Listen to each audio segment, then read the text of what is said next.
Hello തേഡീസ്, good afternoon. നമ്മൾ 2-3 ദിവസമായിട്ട് psycho active substance ഡിസോർഡറിനെ പറ്റിയാണല്ലോ പഠിച്ചുകൊണ്ടിരിക്കുന്നത്, അല്ലേ? സൈക്കാട്രിയിൽ അതിനകത്ത് നമ്മൾ കഴിഞ്ഞ ക്ലാസ്സിൽ എന്താണ് സബ്സ്റ്റൻസ് അബ്യൂസ് എന്നും അത് ഏതൊക്കെ സബ്സ്റ്റൻസാണ് ആൾക്കാർ ഉപയോഗിക്കുന്നത്, അല്ലെങ്കിൽ ഏതൊക്കെ ലഹരി വസ്തുക്കളാണ് ആൾക്കാർ ഉപയോഗിക്കുന്നതെന്നും അതുകൊണ്ടുള്ള രോഗം എന്തൊക്കെയാണ്, എൻ്റെ പേഷ്യൻ്റ് എങ്ങനെയാണ് ബിഹേവ് ചെയ്യുന്നത്, ഏതൊക്കെ അബ്നോർമൽ ബിഹേവിയർ അവർ കാണിക്കും, പിന്നെ എന്തൊക്കെയാണ് അതിൻ്റെ, എങ്ങനെയാണ് അതിനെ മാനേജ് ചെയ്യുന്നത്, അങ്ങനെ കോമൺ അതിൻ്റെ, പിന്നെ അതിൻ്റെ general management, general nursing care ഒക്കെ നമ്മൾ കഴിഞ്ഞ ക്ലാസ്സിൽ പഠിച്ചു. അപ്പം ഡിഫറെൻറ്റ് സബ്സ്റ്റൻസസ് പഠിച്ചപ്പോൾ നമ്മൾ അതിനകത്ത് ആൽക്കഹോൾ ഡിപ്പെൻഡൻസ് സിൻഡ്രോം എന്നും പറഞ്ഞ് ആൽക്കഹോളിനെ മാത്രമായിട്ട് നമുക്ക് കുറേയേറെ പഠിക്കാനുണ്ട്. കാര്യം എന്താണെന്ന് വെച്ചാൽ ഈ സൈക്കോ ആക്റ്റീവ് സബ്സ്റ്റൻസിലെ ഏറ്റവും കൂടുതൽ ആൾക്കാർ ഉപയോഗിക്കുന്ന സാധനം ലഹരി വസ്തുവാണ് ആൽക്കഹോൾ. ഓക്കെ, അപ്പോൾ അതാണ് കൂടുതൽ ഒരു സോഷ്യൽ പ്രോബ്ലമായിട്ടും ഒരു പേഴ്സണൽ പ്രോബ്ലമായിട്ടും അതുപോലെ തന്നെ ഒരു ഫാമിലി പ്രോബ്ലമായിട്ടൊക്കെ വന്ന് കൂടുതൽ പ്രശ്നങ്ങൾ ഉണ്ടാക്കുന്ന ഒരു ഡിസീസ് കണ്ടീഷനാണ് ആൽക്കഹോൾ എന്ന സബ്സ്റ്റൻസിൻ്റെ അബ്യൂസ് കൊണ്ടുണ്ടാകുന്നത്. ഓക്കെ, അപ്പോൾ ആ ഒരു ഡിസീസ് കണ്ടീഷനാണ് ആൽക്കഹോൾ ഡിപ്പെൻഡൻറ്റ് സിൻഡ്രോം എന്നും പറഞ്ഞ് നമുക്ക് പഠിക്കാനുള്ളത്. Okay, alcohol dependent syndrome. അപ്പോൾ സിൻഡ്രോം എന്ന് പറഞ്ഞാൽ അറിയാലോ, it is A group of symptoms ഒക്കെ. ഇതാണ് നമ്മൾ സിംപ്ലി പഠിക്കുന്നത്. അപ്പോൾ ഇന്നത്തെ ക്ലാസ് ആൽക്കഹോൾ ഡിപ്പെൻഡൻറ്റ് സിൻഡ്രോം എന്ന് പറയുന്ന ടോപ്പിക്കിനെ പറ്റിയുള്ളതാണ്. ഓക്കെ, അപ്പം ഇതിനകത്ത് നമ്മൾ യൂഷ്വലി കൂടുതൽ പഠിക്കുന്നത് എന്തൊക്കെയാണെന്ന് വെച്ചാൽ, എന്താണ് ഈ ആൽക്കഹോൾ ഡിപ്പെൻഡൻസ് സിൻഡ്രോം എന്ന് പറഞ്ഞാൽ എന്താണ്, അതിൻ്റെ ICD-10 ക്രൈറ്റീരിയ എന്തൊക്കെയാണ്, പിന്നെ എത്ര തരം ആൽക്കഹോൾ ഡിപ്പെൻഡൻസ് ഉണ്ട്, പിന്നെ അതിൻ്റെ സയൻസ് ആൻഡ് സിംറ്റംസ് എന്താണ്, പിന്നെ psychiatric disorders due to alcohol dependence, അതായത് ആൽക്കഹോൾ ഇൻടേക്കിൻ്റെ കോംപ്ലിക്കേഷനായിട്ട് പല സൈക്കാട്രിക് ഡിസോർഡേഴ്സും ഉണ്ടാകാറുണ്ട്. അത് ഏതൊക്കെയാണ്, പിന്നെ കോംപ്ലിക്കേഷൻസ് ഓഫ് ആൽക്കഹോൾ എന്തൊക്കെയാണ്, ഡയഗ്നോസിസ് എങ്ങനെയാണ് നടത്തുന്നത്, എങ്ങനെയാണ് ട്രീറ്റ് ചെയ്യുന്നത്, പിന്നെ agencies connected with and nursing management. ഇത്രയാണ് നമുക്ക് പഠിക്കാനുള്ളത്. ഓക്കെ, അതിനകത്ത് എല്ലാ ടോപ്പിക്കും ഇന്ന് പോകുമെന്ന് എനിക്കറിയത്തില്ല. Even then we will start with and we can finish according to the time availability. Okay, അപ്പം ആദ്യമേ തന്നെ നമ്മൾ എന്താണ് ആൽക്കഹോളിസം എന്ന് നമ്മൾ അറിയണം. അപ്പോൾ അത് കൂടുതൽ പറഞ്ഞു തരേണ്ട കാര്യമില്ല. കാരണം നമ്മൾ പത്രത്തിലും പിന്നെ പല ജേർണൽസിലും മാഗസീനിലും ഒക്കെ ആൽക്കഹോളിസത്തെ പറ്റി ഒരുപാട് കാര്യങ്ങൾ വായിക്കാറുണ്ട്, കണ്ടിട്ടുണ്ട്. പത്രത്തിൽ എന്നും കുറേ ന്യൂസുകൾ അതുമായിട്ട് റിലേറ്റ് ചെയ്തതായിട്ട് വരുന്നുണ്ട്. പിന്നെ അതുകൂടാതെ തന്നെ നമ്മുടെ അയലത്തോ നമ്മുടെ നാട്ടിലോ നമ്മൾ താമസിക്കുന്നിടത്തോ ഒക്കെ ഇഷ്ടംപോലെ ഈ ഒരു പ്രോബ്ലം ഉള്ള ആൾക്കാർക്ക് നമുക്ക് ചുറ്റും വളരെ അധികമാണിപ്പോൾ. അപ്പോൾ അതിനെപ്പറ്റി ഒരു മീനിങ് നിങ്ങൾക്ക് അറിയാമെങ്കിലും അതിനെപ്പറ്റി കൂടുതലായിട്ട് മെഡിക്കൽ പോയിൻ്റ് ഓഫ് വ്യൂവിലോ സൈക്കാട്രിക് പോയിൻ്റ് ഓഫ് വ്യൂവിലോ നിങ്ങൾ അതിനെ കണ്ടിട്ടില്ല എന്ന് മാത്രമേ ഉള്ളൂ. അപ്പോൾ നമ്മൾ അതൊരു ഡിസീസ് കണ്ടീഷനായിട്ട് കണ്ടുകൊണ്ട് അതിൻ്റെ what are the different psychiatric view അല്ലെങ്കിൽ മെഡിക്കൽ വ്യൂ എന്നുള്ള കാര്യത്തിലാണ് നമുക്ക് പോകേണ്ടത്. അപ്പം ഇനി നമുക്ക് ജസ്റ്റ് അത്യാവശ്യമുള്ള ചില കാര്യങ്ങൾ അറിയേണ്ടതായിട്ടുണ്ട്. അതുകൂടാതെ ചില ടേംസൊക്കെ കൂടുതലായിട്ട് നിങ്ങൾ അറിയണം. അതൊക്കെ ഞാൻ ഇടയ്ക്ക് എക്സ്പ്ലെയിൻ ചെയ്യണം, ശ്രദ്ധിച്ച് കേൾക്കുക. എന്നിട്ട് ഇത് കഴിയുമ്പോൾ നിങ്ങൾക്ക് എന്തെങ്കിലും ഡൗട്ട് ഉണ്ടെങ്കിലും ചോദിക്കണം. അത് പലപ്പോഴും ഇങ്ങോട്ട് നിങ്ങൾ ചോദിക്കാറില്ല. ഓക്കെ, അപ്പോൾ ഇന്ന് ഇതിനകത്ത് ഒരുപാട് ന്യൂ ടേംസ് നിങ്ങൾ മനസ്സിലാക്കും. അപ്പോൾ അതെല്ലാം മനസ്സിലായില്ലെങ്കിൽ ഇങ്ങോട്ട് ചോദിക്കുകയും കൂടെ വേണം. ഓക്കെ, അപ്പോൾ ഇപ്പോൾ ഇതിനകത്ത് എന്താണ് ആൽക്കഹോളിസം എന്ന് ചോദിച്ചാൽ അത് മദ്യപാനം എന്ന് നമ്മൾ മലയാളത്തിൽ പറയും. മദ്യപാനം എന്നാണ് സിമ്പിൾ മലയാളം വേർഡ്. അങ്ങനെയാണ്. ആൽക്കഹോളിസം എന്ന് പറയുന്ന ഒരു എല്ലാവർക്കും അറിയാവുന്ന ഒരു വേർഡ് തന്നെയാണ്. അപ്പോൾ alcoholism refers to the use of alcoholic beverages to the point of causing damage to the individual, society or both. മനസ്സിലായല്ലോ? അത് പെട്ടെന്ന് മനസ്സിലാക്കുക. അതായത് ഒരു വ്യക്തി അയാൾക്ക് തന്നെയോ അയാൾ ജീവിക്കുന്ന സമൂഹത്തിനോ നാശം വരുത്തത്തക്ക രീതിയിൽ ആൽക്കഹോൾ എന്ന സാധനം ഉൾപ്പെടുന്ന വേറെ എന്തെങ്കിലും സാധനം ഉപയോഗിക്കുകയോ ചെയ്യുമ്പോഴാണ് അതിനെ ആൽക്കഹോളിസം എന്ന് പറയുന്നത്. മനസ്സിലായി? Alcoholism refers to an use of alcoholic beverages എന്ന് പറഞ്ഞാൽ ആൽക്കഹോളിക് ബിവറേജസ് എന്ന് പറഞ്ഞാൽ alcohol containing substances or alcohol എന്നാണ് പറയുന്നത്. ആൽക്കഹോളിക് ബിവറേജസ്, അതായത് പലതരത്തിലുണ്ടല്ലോ ആൽക്കഹോൾ, പലതരത്തിലുണ്ട്. ഇന്ത്യൻ നമ്മൾ സാധാരണ നാട്ടുഭാഷയെ കള്ളെന്ന് പറയുന്നുണ്ട്, അതുപോലെ തന്നെ വേറെ തരത്തിൽ കിട്ടുന്നുണ്ട്, ഫോറിൻ ലിക്കറുണ്ട്.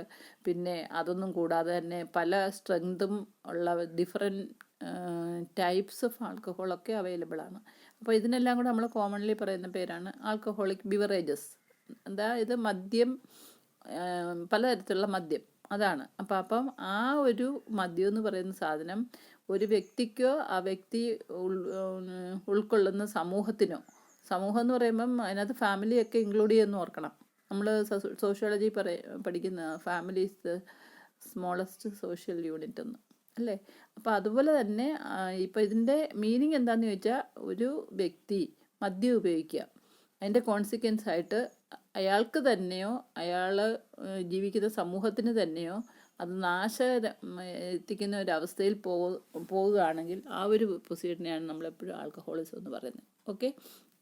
പിന്നെ effect of alcoholism varies according to the concentration of alcohol in the blood of an individual. അതായത് ഒരു വ്യക്തി കഴിക്കുന്ന ആൽക്കഹോളിൻ്റെ ക്വാണ്ടിറ്റി അനുസരിച്ചും അയാളുടെ ബ്ലഡിലുള്ള ആൽക്കഹോളിൻ്റെ കോൺസെൻട്രേഷന് വേരിയേഷൻ വരാം, അല്ലേ? അപ്പോൾ അതുപോലെ ഏത് തരമാണ് ഉപയോഗിക്കുന്നോ, എത്രമാത്രം ഉപയോഗിക്കുന്നോ അതിനനുസരിച്ച് ഒരു വ്യക്തിയുടെ ബ്ലഡിലുള്ള ആൽക്കഹോൾ ലെവലിൻ്റെ കോൺസെൻട്രേഷൻ മാറാം. ആ കോൺസെൻട്രേഷൻ അനുസരിച്ചാണ് ഒരു വ്യക്തിയിൽ ഈ ആൽക്കഹോളിസത്തിൻ്റെ ഇഫക്റ്റ് ഉണ്ടാകുന്നത്. മനസ്സിലായോ? അപ്പോൾ കുറച്ച് കുടിക്കുന്നവരും ഒരുപാട് കുടിക്കുന്നവരും, ചിലപ്പം കുറച്ച് ഡൈല്യൂട്ട് ചെയ്ത് കുടിക്കുന്നവരും കോൺസെൻട്രേറ്റ് ആയിട്ട് കുടിക്കുന്നവരും ഒക്കെ ഉണ്ട്. പിന്നെ പല സ്ട്രെങ്ത് ഉള്ള ആൽക്കഹോൾ കുടിക്കുന്നവരും ഒക്കെ ഉണ്ട്. അപ്പോൾ അത് ഇത് ആൽക്കഹോളിൻ്റെ ഒക്കെ എങ്ങനെയായാലും ഒരു വ്യക്തിയുടെ ആ ആൽക്കഹോൾ കഴിക്കുന്ന വ്യക്തിയുടെ ബ്ലഡിൽ എത്രമാത്രം ആൽക്കഹോളിക് കോൺസെൻട്രേഷൻ ഉണ്ടെന്നുള്ളതിനെ ആസ്പദമായിട്ടാണ് ഇഫക്റ്റ് ഓഫ് ആൽക്കഹോളിസം ഉണ്ടാകുന്നത്. Okay, that is the effect of alcoholism varies according to the concentration of alcohol in the blood of an individual. അതെങ്ങനെയാണെന്ന് ചോദിച്ചാൽ, ഇപ്പോൾ ഒരാളുടെ ബ്ലഡ് എടുത്ത് നോക്കുമ്പം ഒരു 100 ml ബ്ലഡിൽ 80 to 100 milligram ആൽക്കഹോൾ ഉണ്ടെങ്കിൽ അതിന് പറയുന്ന പേര് ഇൻടോക്സിക്കേഷൻ എന്നാണ്. അതായത് ഒരാളുടെ ആൽക്കഹോൾ ഉപയോഗിച്ച് ഒരാളുടെ രക്തം എടുത്ത് 100 ml ഓഫ് ബ്ലഡിൽ 80 തൊട്ട് 100 വരെ മില്ലിഗ്രാം ആൽക്കഹോൾ അടങ്ങിയിട്ടുണ്ടെങ്കിൽ അതിന് പറയുന്നത് ഇൻടോക്സിക്കേഷനാണ്, അല്ലെങ്കിൽ ആ വ്യക്തി ഇൻടോക്സിക്കേറ്റഡ് ആണെന്ന് പറയാം. അതാണ് one type. Another type 200 to 250 milligram 100 ml ഉണ്ടെങ്കിൽ അതിന് ടോക്സിസിറ്റി എന്ന് പറയും, അല്ലെങ്കിൽ toxic leading to confusion, sleepiness and altered thought disorder ഉണ്ടാകാം, സ്ലീപ്പീനെസ് ഉണ്ടാകാം, കൺഫ്യൂഷൻ ഉണ്ടാകാം. ഇത്രയും കാര്യങ്ങൾ ഉണ്ടാകുന്നതിന് 200 to 250 milligram of alcohol in the blood, 100 ml of blood ഉണ്ടാകണം. ഓക്കെ. അപ്പോൾ 2 തരമായി. ഇനിയും 300 milligram per 100 ml of blood ആണെങ്കിൽ it leads to loss of consciousness. മനസ്സിലായോ? അതായത് 300 milligram 100 ml ഉണ്ടെങ്കിൽ അത് ഒരു വ്യക്തിയെ അബോധാവസ്ഥയിലെത്തിക്കും, അല്ലെങ്കിൽ ലോസ് ഓഫ് കോൺഷ്യസ്നെസ്സിൽ എത്തിക്കും. മനസ്സിലായല്ലോ? അത് മൂന്നാമത്തെ ഇഫക്റ്റാണ്. നാലാമത്തെ ഇഫക്റ്റ് എന്ന് പറഞ്ഞാൽ a concentration of 500 milligram in 100 ml of blood ആണെങ്കിൽ ദാറ്റ് ഈസ് ഫെയ്റ്റൽ. ഫെയ്റ്റൽ എന്ന് പറഞ്ഞാൽ നിങ്ങൾക്കറിയാമല്ലോ, leading to the death. Okay. അപ്പോൾ ഈ 4 തരത്തിൽ നമുക്ക് ഈ effect of alcoholism in an individual depending on the concentration of alcohol in the blood അങ്ങനെ നമുക്ക് വേർതിരിക്കാം. മനസ്സിലായല്ലോ? ആദ്യത്തെ അവസ്ഥയിൽ 80 to 100 milligram 100 ml എങ്കിൽ ഇൻടോക്സിക്കേഷൻ എന്ന് പറയും, 200 to 250 ആണെങ്കിൽ ടോക്സിക് എന്ന് പറയും, 300 milligram per 100 ml ആണെങ്കിൽ patient may become unconscious and the concentration of 500 milligram per 100 ആണെങ്കിൽ അത് മരണത്തിലേക്ക് നയിക്കും. ഓക്കെ. അതാണ് effect of alcohol concentration in the blood. And this effect it varies according to the quantity and the quality of alcohol the person is consuming. Okay. അപ്പോൾ അതാണ് നമ്മൾ mainly. പിന്നെ അതിനകത്ത് വേറൊരു കാര്യം പറയുന്നത്, WHO states that per capita consumption of alcohol in the country increased from 1.6 liters to 2.2 liters in up to 2012. അതായത് നമ്മൾ ഇന്ത്യയിലെ കണക്കെടുത്തു കഴിഞ്ഞാൽ 2012 കണക്ക് എവിടെ പറഞ്ഞേക്കുന്നത്, ആദ്യമേ ഒരു വ്യക്തി 1.6 ലിറ്ററാണ് കുടിച്ചുകൊണ്ടിരുന്നത് എന്നുള്ളത് മാറി ഈ 2.2 ലിറ്റർ എന്നുള്ള കണക്കിലേക്കാണ് പോയേക്കുന്നതെന്ന്. അതായത് ഒരാളെടുക്കുന്ന മദ്യത്തിൻ്റെ ലെവൽ 1.6 ലിറ്ററിൽ നിന്ന് 2.6 ലിറ്ററിലായി. അത് 2010 1.6 ലിറ്ററേ ഉണ്ടായിരുന്നു. പിന്നെ അത് 2012 ആയപ്പോഴത്തേക്ക് 2.2 ലിറ്ററിലേക്ക് പോയി. അതിൻ്റെ അർത്ഥം alcohol consumption of the individuals in our country increased from 1.6 litre to 2.2 litre. മനസ്സിലായോ? പിന്നെ അടുത്തത്, Kerala is a leading state in alcohol consumption followed by Maharashtra and Punjab. അതായത് നമ്മൾ ഇന്ത്യയിലെ എല്ലാ സ്റ്റേറ്റിൻ്റെ അടുത്ത് നോക്കിയാൽ ഏറ്റവും ഫ്രണ്ടിൽ നിൽക്കുന്ന സ്റ്റേറ്റ് ആൽക്കഹോൾ കൺസംപ്ഷൻ ഫ്രണ്ടിൽ നിൽക്കുന്ന സ്റ്റേറ്റ് നമ്മുടെ സ്റ്റേറ്റാണ്. കേരളയാണ്. പിന്നെ നെക്സ്റ്റ് ആയിട്ട് വരുന്നത് മഹാരാഷ്ട്രയും പഞ്ചാബുമാണ്. മനസ്സിലായോ? അപ്പം നമ്മൾ കുടിക്കുന്നതിന് ഒട്ടും മോശക്കാരല്ല. ഇന്ത്യയിലെ ഏറ്റവും ക്യാപിറ്റൽ സ്റ്റേറ്റ് ആയിട്ട് വരുന്നത് കേരളമാണ്. അതിനകത്ത് പ്രത്യേകിച്ച് വിദ്യാഭ്യാസവും വിവരവും ഒക്കെ കൂടുതലുള്ള ആൾക്കാരാണ് നമ്മുടെ നാട്ടിൽ നിന്നാണ് പറയുന്നത്. എന്നിട്ടും ഇതിൻ്റെ കോൺസിക്വൻസിനെ പറ്റി മനസ്സിലാക്കാൻ കഴിവില്ലാത്തത് കൊണ്ടല്ല, മനസ്സിലായിട്ടുണ്ടാവാം. എന്നാലും ആൽക്കഹോൾ കൊണ്ടുള്ള കൂടുതൽ മാനസിക രോഗികൾ നമ്മുടെ നാട്ടിലാണെന്നർത്ഥം. ആൽക്കഹോളിസം കൊണ്ടുണ്ടാകുന്ന സൈക്കാട്രിക് കോംപ്ലിക്കേഷനും ഫിസിക്കൽ കോംപ്ലിക്കേഷനും സോഷ്യൽ കോംപ്ലിക്കേഷനും ഒക്കെ ഒരുപാട് ഉണ്ടാക്കുന്ന ഒരു സാധനമാണ് ആൽക്കഹോൾ ആൻഡ് ആൽക്കഹോൾ കൺസപ്ഷൻ. അതിന് നമ്മുടെ സ്റ്റേറ്റാണ് ക്യാപിറ്റലായിട്ട് നിൽക്കുന്നത്. തന്നെയല്ല തന്നെ എന്തുകൊണ്ടാണെന്ന് ചോദിച്ചു കഴിഞ്ഞാൽ ഇറ്റിയോളജി നമ്മൾ പഠിക്കുമ്പോൾ ഒരുപാട് ഇറ്റിയോളജിക്കൽ ഫാക്ടേഴ്സ് അല്ലെങ്കിൽ കോസറ്റീവ് ഫാക്ടേഴ്സ് പഠിക്കും. പക്ഷേ എന്നാലും നമ്മൾ പത്രം എടുത്താൽ തന്നെ എന്നും വീട്ടിലെ വഴക്ക്, ബഹളം, അങ്ങനെയുള്ള ഒരുപാട് കാര്യങ്ങൾ ഉണ്ട്. ഒരു ദിവസത്തെ പത്രം എടുത്താൽ ഒരു 4-5 ശോചനീയമായ, കേട്ടാൽ സങ്കടം തോന്നുന്ന, ചിലപ്പോൾ അറപ്പ് തോന്നുന്ന പോലെയുള്ള ഇൻസിഡൻസിനെ പറ്റി പത്രത്തിൽ വരാറുണ്ട്. അതിൻ്റെ എല്ലാം ബിഹൈൻഡിൽ ആൽക്കഹോളാണെന്നാണ് മനസ്സിലായോ? അത് പിന്നെ 12% of population is indulge in heavy drinking. അതായത് നമ്മുടെ പോപ്പുലേഷൻ എടുത്തു കഴിഞ്ഞാൽ അതിൻ്റെ 11% ആൾക്കാരും ഹെവി ഡ്രിങ്കേഴ്സ് ആണെന്ന്. ഓക്കെ, അതാണ് സ്റ്റാറ്റിസ്റ്റിക്സിൽ പറയുന്നത്. ഓക്കെ, പിന്നെ ഇനിയും ICD-10 criteria for alcohol dependence. അതായത് നമ്മൾ ഓരോ ഡിസീസിനും ഒരു ICD-10 ക്രൈറ്റീരിയ പഠിക്കുന്നുണ്ട്.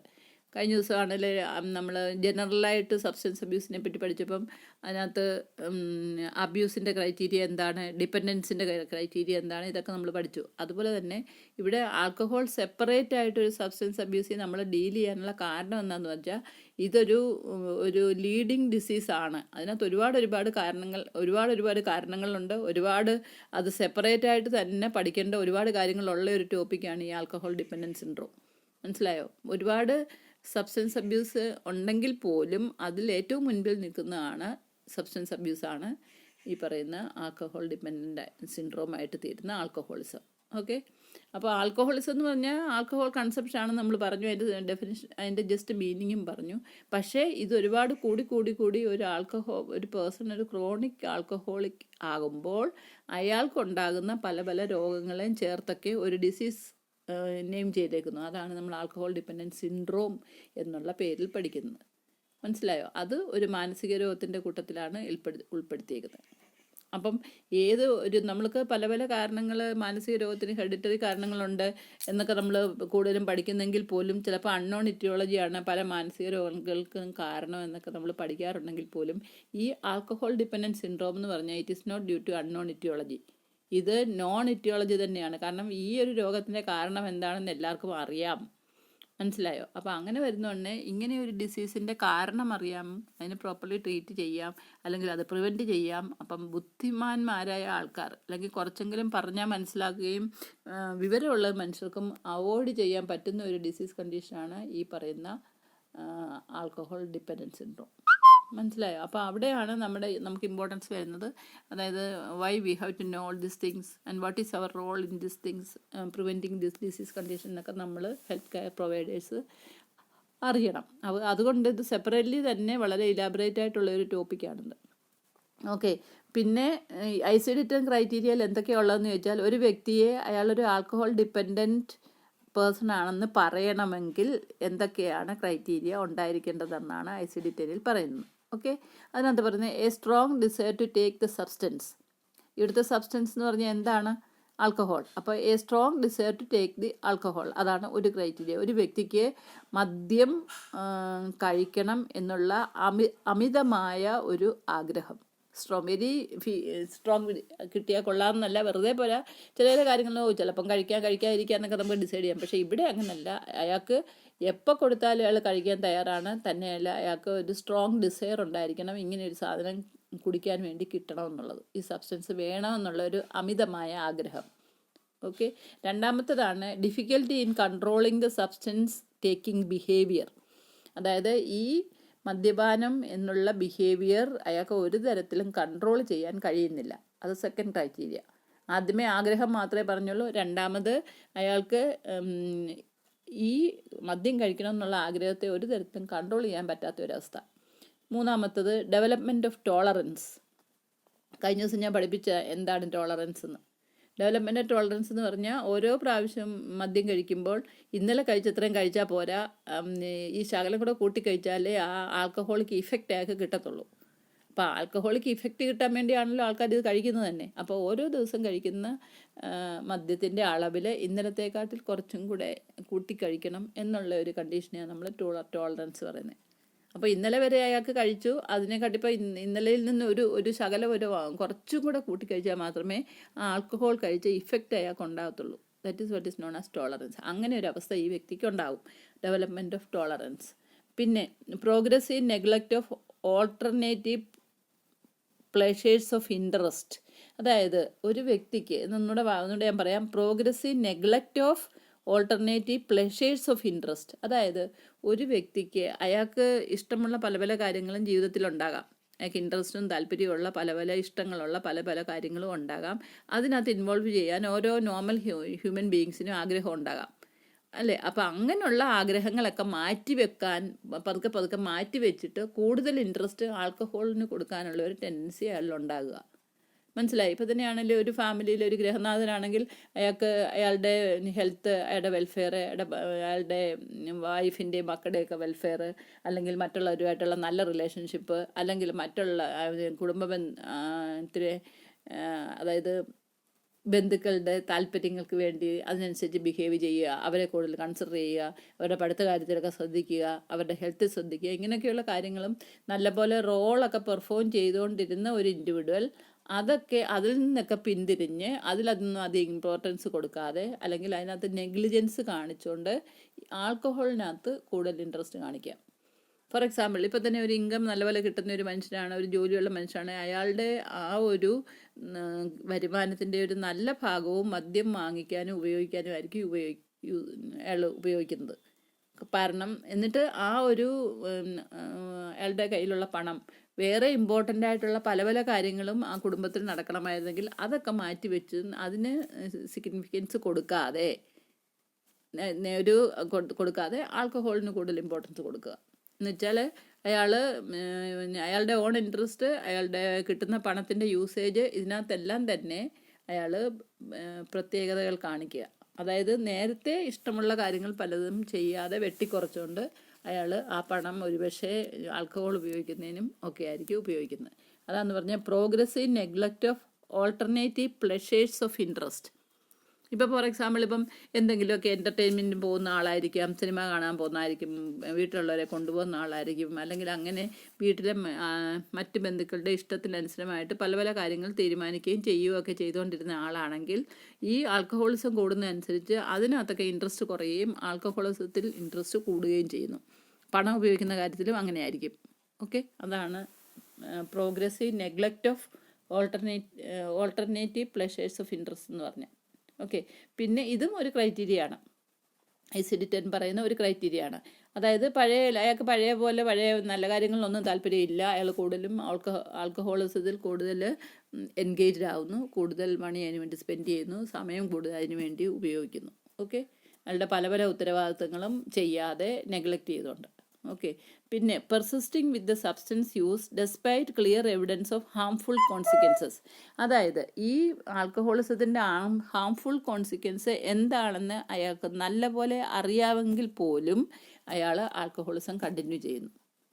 മനസ്സിലായോ? അപ്പോൾ പലരും നമുക്ക് ചില കോൺസിക്വൻസിനെ പറ്റിയോ അതിൻ്റെ പരിണത ഫലങ്ങളെ പറ്റി അറിയാതെ ഒരു വ്യക്തി ഒരു കാര്യം ചെയ്യുകയാണെങ്കിൽ നമുക്ക് പറയാം അയാൾ പണിഷബിൾ അല്ല, കാരണം അയാൾക്ക് അറിഞ്ഞുകൂടായിരുന്നു അങ്ങനെ സംഭവിക്കുമെന്ന്, അതുകൊണ്ടാണ് അങ്ങനെ ചെയ്തതെന്ന് നമ്മൾ പറയാം. പക്ഷേ ഇവിടെ അങ്ങനെയല്ല. ദിസ് പേഴ്സൺ നോസ്, അല്ലെങ്കിൽ നല്ല ഹെൽത്ത് അവയർനെസ്സും ഒക്കെയുള്ള ആൾക്കാരാണ്. നമ്മുടെ മാഗസീനിലോ അല്ലെങ്കിൽ ന്യൂസ് പേപ്പറിലോ ഒക്കെ ഇതിനെപ്പറ്റി എന്നും പല കാര്യങ്ങൾ വന്ന് അറിഞ്ഞുകൊണ്ടിരിക്കുന്ന ഒരു വ്യക്തിയാണ്. ഇതിൻ്റെ കോൺസിക്വൻസിനെ പറ്റി നന്നായിട്ട് അറിയാം എങ്കിൽ പോലും അയാൾ മദ്യപാനത്തിൽ നിന്ന് ഒഴിവാകുന്നില്ല, അയാൾ പിന്നെയും കണ്ടിന്യൂ ചെയ്തുകൊണ്ടിരിക്കും. അപ്പോൾ ഇത്രയും 5 ക്രൈറ്റീരിയ ആണ് മെയിൻലി ICD പറഞ്ഞേക്കുന്ന ക്രൈറ്റീരിയ ഫോർ ആൽക്കഹോൾ ഡിപ്പെൻഡൻസ്. അപ്പോൾ ഇതിനകത്തുള്ള ഈ കാര്യങ്ങളൊക്കെ ഒരു വ്യക്തി കാണിക്കുകയാണെങ്കിൽ അയാളെ ആൽക്കഹോൾ ഡിപ്പെൻഡൻറ്റ് പേഴ്സൺ എന്ന് പറയാം. മനസ്സിലായല്ലോ? അതായത് ആദ്യമേ സ്ട്രോങ് ഡിസയർ ഉണ്ട്, പിന്നെ അയാൾക്ക് മദ്യം കഴിക്കണമെന്നുള്ള ആ ഒരു ബിഹേവിയറിനെ കൺട്രോൾ ചെയ്യാൻ പറ്റുന്നില്ല, പിന്നെ ടോളറൻസ് ഡെവലപ്പ് ചെയ്യുന്നു, പിന്നെ അയാളുടെ സ്വന്തമായ ഉത്തരവാദിത്തങ്ങളും ഇൻട്രസ്റ്റും ഇഷ്ടങ്ങളും ഒക്കെ മാറ്റി വെച്ചിട്ട് മദ്യപാനത്തിൽ കൂടുതൽ ഇൻട്രസ്റ്റ് കൊടുക്കുന്നു. പിന്നെ എന്തെല്ലാം കോംപ്ലിക്കേഷൻ മദ്യപാനം കൊണ്ട് ഉണ്ട് എന്ന് അറിയാമെങ്കിൽ പോലും അയാൾ വീണ്ടും വീണ്ടും ആൽക്കഹോൾ കഴിച്ചുകൊണ്ടിരിക്കുന്നു. അപ്പോൾ ഇത്രയാണ് ICD-10 criteria for alcohol dependence. Okay, പിന്നെ ഇനിയും കാറ്റഗറീസ് ഓഫ് ആൽക്കഹോൾ ഡിപ്പെൻഡൻസ്, അതായത് ഈ പറയുന്ന ആൽക്കഹോൾ കഴിക്കുന്ന ആൾക്കാരെ പലതരത്തിൽ കാറ്റഗറൈസ് ചെയ്തിട്ടുണ്ട്. മനസ്സിലായോ? അത് അയാളുടെ ഈ പറയുന്ന ആൽക്കഹോൾ കഴിച്ചുള്ള കാണിക്കുന്ന ബിഹേവിയറിൻ്റെയും അല്ലെങ്കിൽ സിംറ്റമറ്റോളജിയുടെയും ഒക്കെ ബേസിസിലാണ് അങ്ങനെ ചെയ്തേക്കുന്നത്.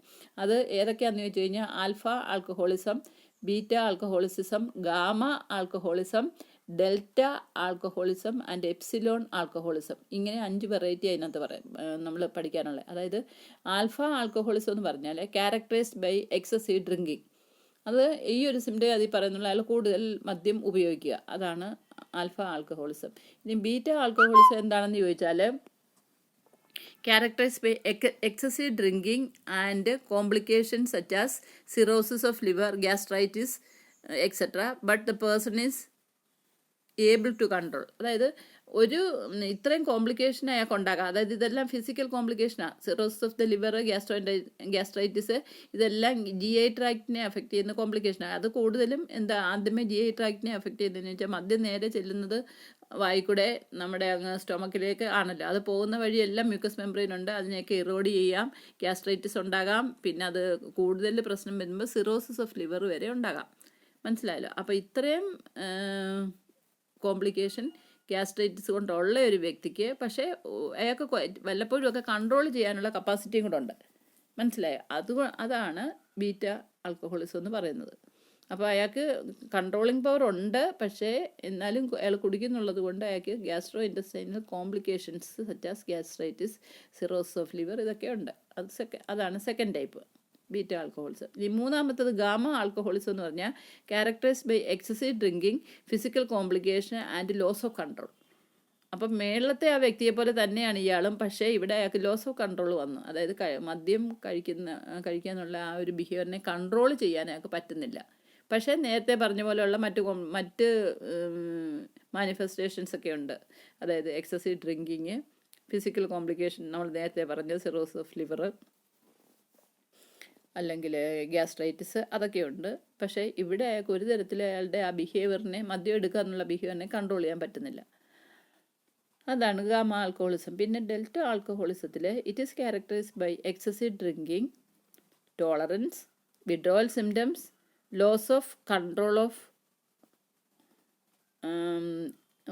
Control and minimum social disruption. മനസ്സിലായോ? അപ്പോൾ ഇതിനകത്ത് നേരത്തെ ഇല്ലാത്തതിലുള്ള കുറേ കൂടെ അഡീഷണൽ അബ്നോർമാലിറ്റി വന്ന് കയറിയിട്ടുണ്ട്. അത് ഏതൊക്കെയാണെന്ന് വെച്ചാൽ ഇറ്റ് ഈസ് എക്സസീവ് ഡ്രിങ്കിങ് ഉണ്ട്.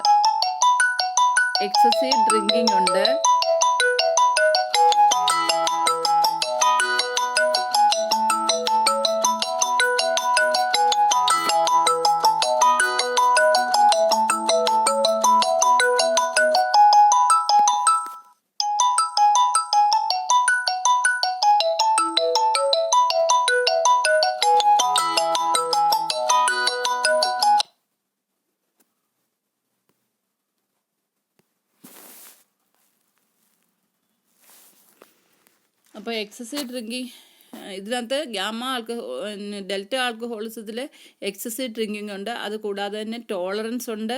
പിന്നെ വിഡ്രോവൽ സിംറ്റം, അതായത് മദ്യം നിർത്തുമ്പോഴോ കഴിക്കുന്ന മദ്യത്തിൻ്റെ അളവ് കുറയുകയോ ചെയ്യുമ്പോൾ ചില അബ്നോർമൽ സിംറ്റം കാണിക്കും. അതാണ് വിഡ്രോവൽ സിംറ്റം.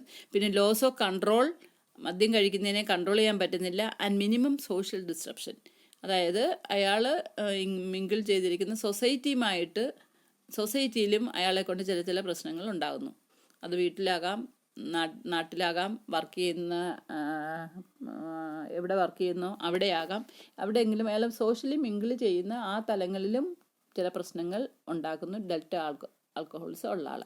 അപ്പം we can say that delta alcoholism is characterised by excessive drinking, tolerance, withdrawal symptoms, loss of control and minimum social disruption. ഈ മിനിമം എന്ന് പറഞ്ഞാൽ വലിയ സോഷ്യൽ പ്രശ്നമൊന്നും അയാൾ ആദ്യം ഉണ്ടാക്കുന്നില്ല. മനസ്സിലായോ? പിന്നെ കുറേ കൂടെ കഴിയുമ്പോഴാണ്, കുറേ കൂടെ ഇൻറ്റൻസിറ്റി കൂടുമ്പോഴാണ് അയാൾ കുറേ കൂടെ സമൂഹത്തിനൊരു പ്രശ്നമാകുന്നത്. ഓക്കെ. ഇനി epsilon alcoholism. It is characterised by compulsory drinking and inability to abstain. ഒരു തരത്തിലും മദ്യത്തിൽ നിന്ന് വിമുക്തനാകാൻ പറ്റാത്ത ഒരവസ്ഥ. പിന്നെ ഒത്തിരി കമ്പൾസീവ് ഡ്രിങ്കിങ്ങും ആണ്. എപ്പോഴും കഴിക്കണം എന്നുള്ളൊരു കമ്പൽഷൻ കൊണ്ട് എപ്പോഴും അയാൾ കഴിച്ചുകൊണ്ടിരിക്കുന്ന അവസ്ഥ. ക്വാണ്ടിറ്റി കൂടുതൽ കൂടുന്നു. പിന്നെ അതിൻ്റെതായ മറ്റു കോംപ്ലിക്കേഷൻ എല്ലാം തീർച്ചയായിട്ടും ഉണ്ടാകുമല്ലോ. അപ്പോൾ അത്രയാണ് എപ്സിലോൺ ആൽക്കഹോളിസം എന്ന് പറഞ്ഞാൽ. അപ്പോൾ ഇത്രയും നമ്മൾ ഓരോന്നിൻ്റെയും ക്യാരക്ടറിസ്റ്റിക്സ് വെച്ച് നമ്മൾ എങ്ങനെയാണ് ആൽക്കഹോളിക്കിനെ ഡിവൈഡ് ചെയ്യുന്നതെന്ന് പഠിച്ചല്ലോ. Alpha alcoholism, beta alcoholism, gamma alcoholism, delta alcoholism and epsilon alcoholism. Okay. ഇനി നമുക്ക്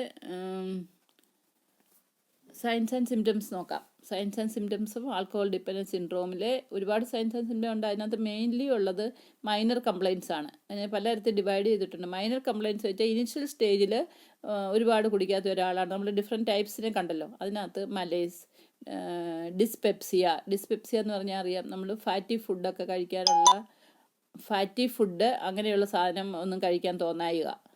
മലേസ് എന്ന് പറഞ്ഞാൽ ജനറലി ഉള്ള ക്ഷീണം. പിന്നെ ഡിസ്പെപ്സിയ, മൂഡ് സ്വിങ്സ് എന്ന് വെച്ചാൽ മാനസികാവസ്ഥയിൽ വ്യത്യാസം കാണിക്കുക. അത് ഡിപ്രഷനാകാം, അല്ലെങ്കിൽ ഡിപ്രഷനാകാം, ഇലേഷനാകാം, എക്സ്ട്രീം ഹാപ്പിനെസ് ആകാം. അങ്ങനെ പലതരത്തിലുള്ള മൂഡ് അബ്നോർമാലിറ്റീസ് പേഷ്യൻ്റ് കാണിക്കുക. പിന്നെ ഇൻക്രീസ്ഡ് ഇൻസിഡൻസ് ഓഫ് ഇൻഫെക്ഷൻ, പിന്നെ ഡിപ്രഷൻ.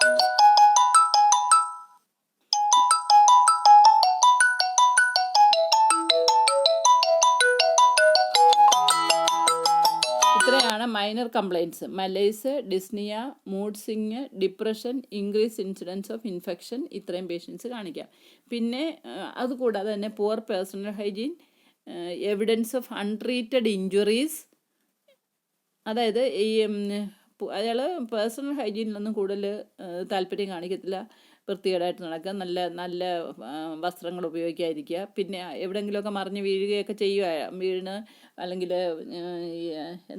ഒരു സെൻസ് ഓഫ് നീറ്റ്നെസ്സിനെയൊക്കെ അഫക്റ്റ് ചെയ്യാം. കാരണം മനസ്സ് ശരിക്കും പ്രവർത്തിക്കുന്നില്ലല്ലോ, അതുകൊണ്ട് അതൊന്ന്. പിന്നെ അൺട്രീറ്റഡ് ഇഞ്ചുറീസ് എന്ന് പറഞ്ഞാൽ ഈ ആൽക്കഹോൾ കഴിക്കുന്നതിൻ്റെ ഭാഗമായിട്ട് എവിടെയെങ്കിലും മറിഞ്ഞു വീണിരിക്കാം. അതുകൊണ്ട് പക്ഷേ ഫ്രാക്ചറോ സ്പ്രെയിനോ ഒക്കെ സംഭവിച്ചിരിക്കാം. പക്ഷേ അതിനു വേണ്ടിയൊന്നും അങ്ങനെ സംഭവിക്കാതിരിക്കാനുള്ള മെഷേഴ്സ് എടുക്കത്തുമില്ല. അങ്ങനെ എന്തെങ്കിലും ഒരു പ്രോബ്ലം വന്നാൽ അയാൾ ഹോസ്പിറ്റലിലൊന്നും പോകത്തുമില്ല. പിന്നെ ഒരു കാര്യമുണ്ട്, ചിലപ്പോൾ ഇവർ സിഗരറ്റൊക്കെ ഉപയോഗിക്കുന്നവരൊക്കെ ആണെങ്കിൽ അവർക്ക് ഈ സിഗരറ്റ് കൊണ്ട് സെൽഫായിട്ട് എല്ലാ ബേണിങ്ങും ഒക്കെ ആക്സിഡൻ്റിലൊക്കെ ഉണ്ടാകാം. അങ്ങനെ ഉണ്ടാകുന്നതൊക്കെ എപ്പോഴും ദേഹത്ത് എവിടെയെങ്കിലുമൊക്കെ മുറിഞ്ഞ പാടുകൾ, അല്ലെങ്കിൽ ഫ്രാക്ചർ, സ്പ്രെയിന്, അല്ലെങ്കിൽ ബേൺസ്, ഇങ്ങനെയൊക്കെ ഉള്ളത് ഈ വ്യക്തികളിൽ കൂടുതലായിരിക്കും. കാരണം അവർക്ക് ബോധമില്ലാത്തതുകൊണ്ട്. ഇപ്പോൾ സിഗരറ്റ് ഉപയോഗിക്കുന്ന ഒരാളാണെങ്കിൽ പോലും അതിൻ്റെ ഒരു എൻഡ് ബേൺ ചെയ്തുകൊണ്ടിരിക്കുകയാണല്ലോ, അതിനെപ്പറ്റി ഒന്നും കൺസിഡർ ചെയ്യാതെ എവിടെയെങ്കിലുമൊക്കെ വെച്ചിട്ട് ചിലപ്പം കയ്യിലോ കാലിലോ ഒക്കെ തന്നെ ആ ബേണിങ് എൻഡ് ടച്ച് ചെയ്യാനും ഒക്കെ ഇഫക്റ്റ് വരും.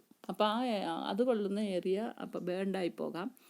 അതുപോലെ തന്നെ എവിടെയെങ്കിലുമൊക്കെ മറിഞ്ഞു വീഴാം, അബറേഷൻ ഉണ്ടാകാം, നല്ല സെൻസ് ഇല്ലാതെ നടക്കുന്നുണ്ട്, ഫ്രാക്ചർ ഉണ്ടാകാം, സ്പ്രെയിൻ ഉണ്ടാകാം. ഇങ്ങനെയൊക്കെയുള്ള പ്രശ്നങ്ങൾ ഈ പേഷ്യൻ്റ് ഉണ്ടാകാം. അപ്പം അതൊക്കെ അതായത് ഈ ഒരു പ്രശ്നം ഉണ്ടായിക്കഴിഞ്ഞാൽ പെട്ടെന്ന് ഹോസ്പിറ്റലിൽ പോവുകയോ അല്ലെങ്കിൽ വീട്ടിൽ ചെന്ന് പറയുകയോ ഒന്നും ചെയ്യത്തില്ല. ഇതൊക്കെ ഹൈഡ് ചെയ്തിട്ട്, അതുകൊണ്ട് അയാളുടെ കുഴപ്പം കൊണ്ടുണ്ടാകുന്ന കാരണങ്ങളാണല്ലോ എന്ന് വിചാരിച്ച് ഒരുപക്ഷെ ആരോടും പറയത്തില്ലായിരിക്കാം.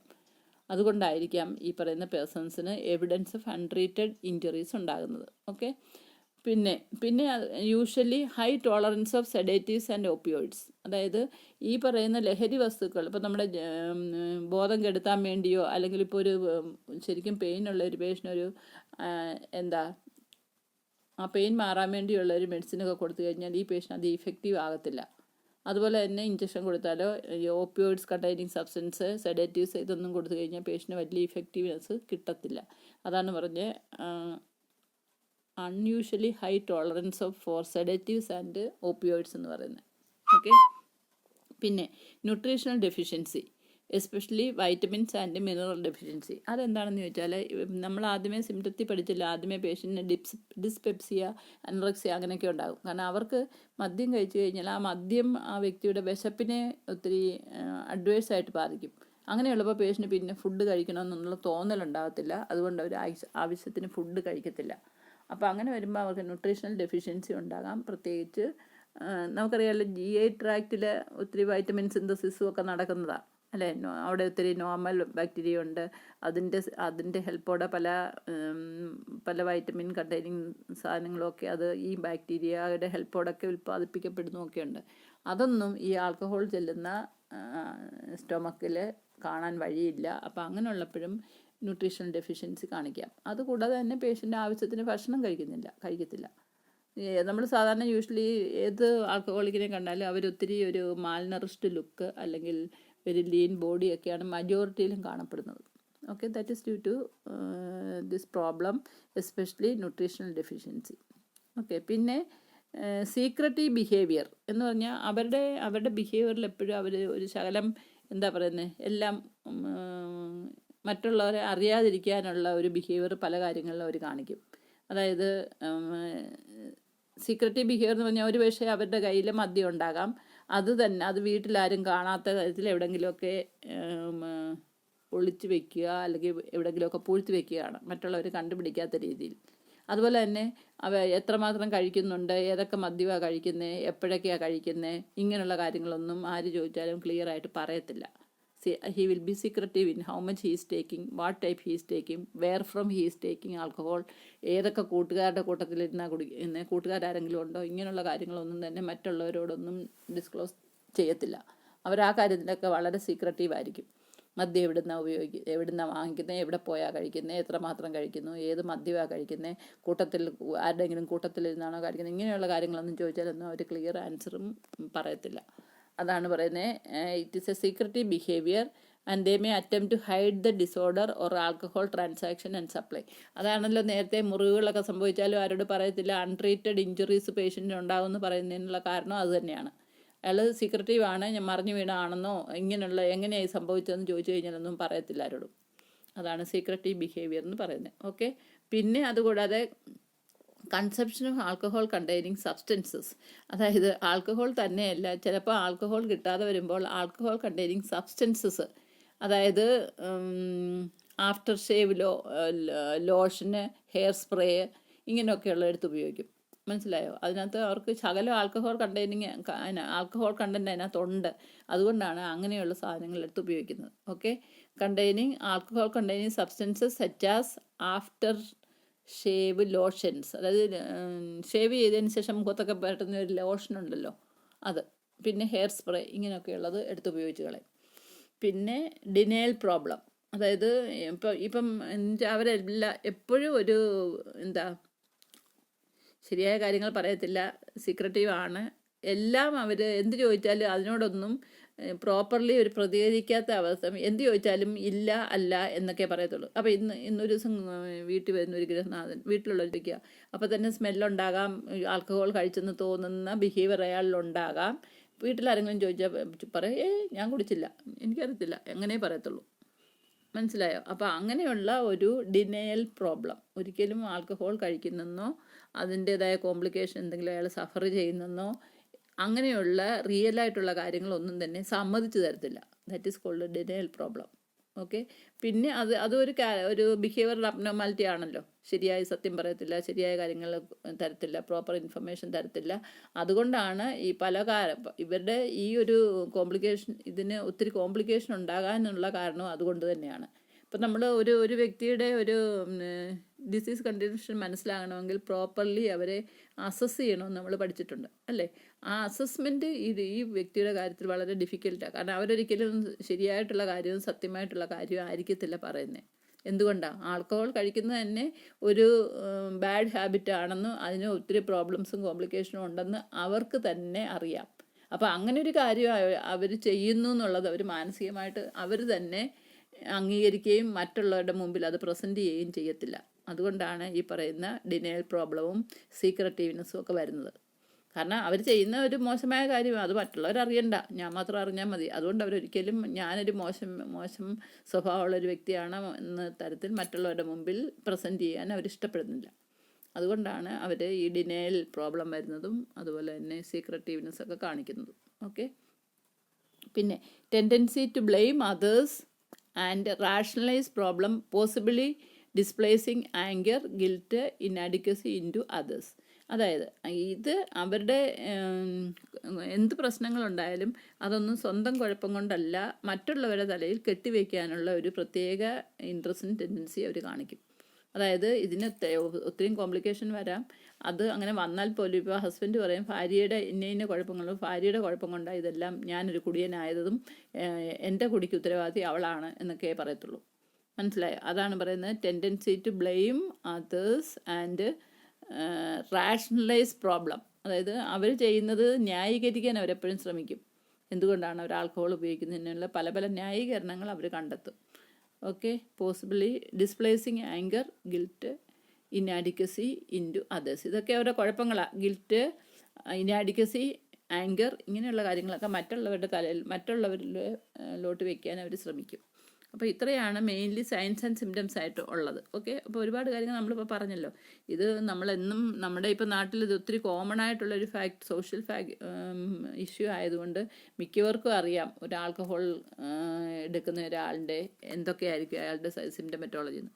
നമ്മൾ ചിലപ്പോൾ റോഡിൽ കൂടെ ഒക്കെ നടന്നു പോകുമ്പോൾ ബോധം കെട്ട് വഴി കിടക്കുന്നവരെ വരെ നമ്മൾ കണ്ടിട്ടില്ലേ. പിന്നെ ഈവൻ അങ്ങ് വഴക്കുണ്ടാക്കുന്ന കാര്യത്തിലും അല്ലെങ്കിൽ ഒരു വഴക്കിൻ്റെ കാര്യം നമ്മൾ അതിൻ്റെ കൂടുതൽ ഡീറ്റെയിൽ സ്റ്റഡി എടുക്കുന്നുണ്ടെങ്കിൽ അതിൽ ഏതെങ്കിലും ഒരു വ്യക്തി ആൽക്കഹോളിന് അടിമയാണെന്നോ അയാൾ ആൽക്കഹോൾ കഴിച്ചിട്ടുണ്ടെന്നോ മനസ്സിലാവും.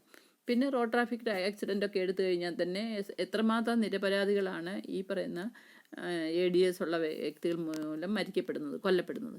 ഓക്കെ, അതൊക്കെ നോക്കുന്നുണ്ടെങ്കിൽ നമുക്കറിയാം സയൻസ് ആൻഡ് സിംറ്റംസ് എന്തൊക്കെയാണെന്ന്, എങ്ങനെ മറ്റുള്ളവരെ അഫക്റ്റ് ചെയ്യുന്നതെന്നും കൃത്യമായിട്ട് മനസ്സിലാക്കാൻ പറ്റും. ഓക്കെ, ഇനി നമുക്ക് psychiatric disorders due to alcohol dependence എന്തൊക്കെയാണെന്ന് നോക്കാം. അതിനകത്ത് മെയിൻലി ഉള്ളതാണ് acute intoxication, withdrawal syndrome, alcohol induced amnestic syndrome and alcohol induced psychiatric disorders. ഇത്രയും കാര്യങ്ങളുണ്ട്. ഒന്ന് acute intoxication, withdrawal syndrome, alcohol induced amnestic syndrome and alcohol induced psychiatric disorders. ഇനി നമ്മൾ ഓരോന്ന് നോക്കണം. അക്യൂട്ട് ഇൻടോക്സിക്കേഷൻ എന്ന് പറഞ്ഞാൽ എന്താണെന്ന് ചോദിച്ചാൽ drugs this occurs during or shortly after alcohol intake and is characterised by maladaptive behaviour or psychological changes. അയാൾ immediately കുടിച്ചുകൊണ്ടിരിക്കുമ്പോഴോ അല്ലെങ്കിൽ ചില ഒരുപാട് സമയം എടുത്ത് കുടിക്കുന്നവരുണ്ട്. അപ്പോൾ കുടിച്ചുകൊണ്ടിരിക്കുമ്പം തന്നെ അവർ ഈ പറയുന്ന അക്യൂട്ട് ഇൻടോക്സിക്കേഷൻ കാണിക്കാം. അതല്ലെങ്കിൽ immediately after intake of alcohol, ആ ഒരു അവസ്ഥയിലാണ് അക്യൂട്ട് ഇൻടോക്സിക്കേഷൻ ഉണ്ടാകുന്നത്. അന്നേരം അവർ കാണിക്കുന്നത് മാലഡാപ്റ്റീവ് ബിഹേവിയർ, അതായത് ഒരിക്കലും ഒന്നുമായിട്ട് പൊരുത്തപ്പെടാൻ കഴിയാത്ത തരത്തിലുള്ള ബിഹേവിയർ കാണിക്കും. പിന്നെ ഒരുപാട് സൈക്കോളജിക്കൽ ചേഞ്ചസ് അവർ കാണിക്കും.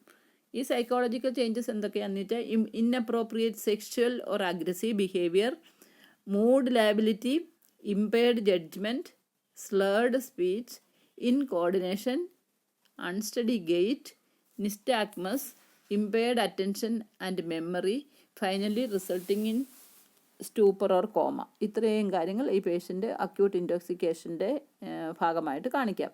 അതായത് ഇതെല്ലാം നിങ്ങൾ പഠിച്ചിട്ടുള്ളതാണ്. അത് ഒന്നാമത്തെ aggressive behaviour, inappropriate sexual or aggressive behaviour.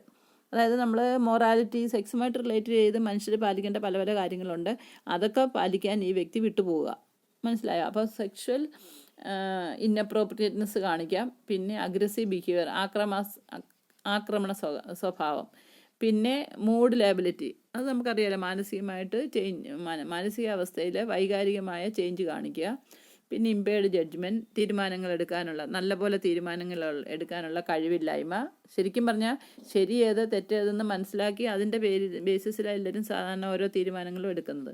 അതിനൊരു മെച്യൂർ ഇൻഡിവിജ്വലിന് ഈസി ആയിട്ട് നല്ലപോലെ CNS ഫങ്ഷൻ ചെയ്യുന്ന ഒരു ഇൻഡിവിജ്വലിന് പറ്റുന്ന കാര്യമാണ് ഈ പറയുന്ന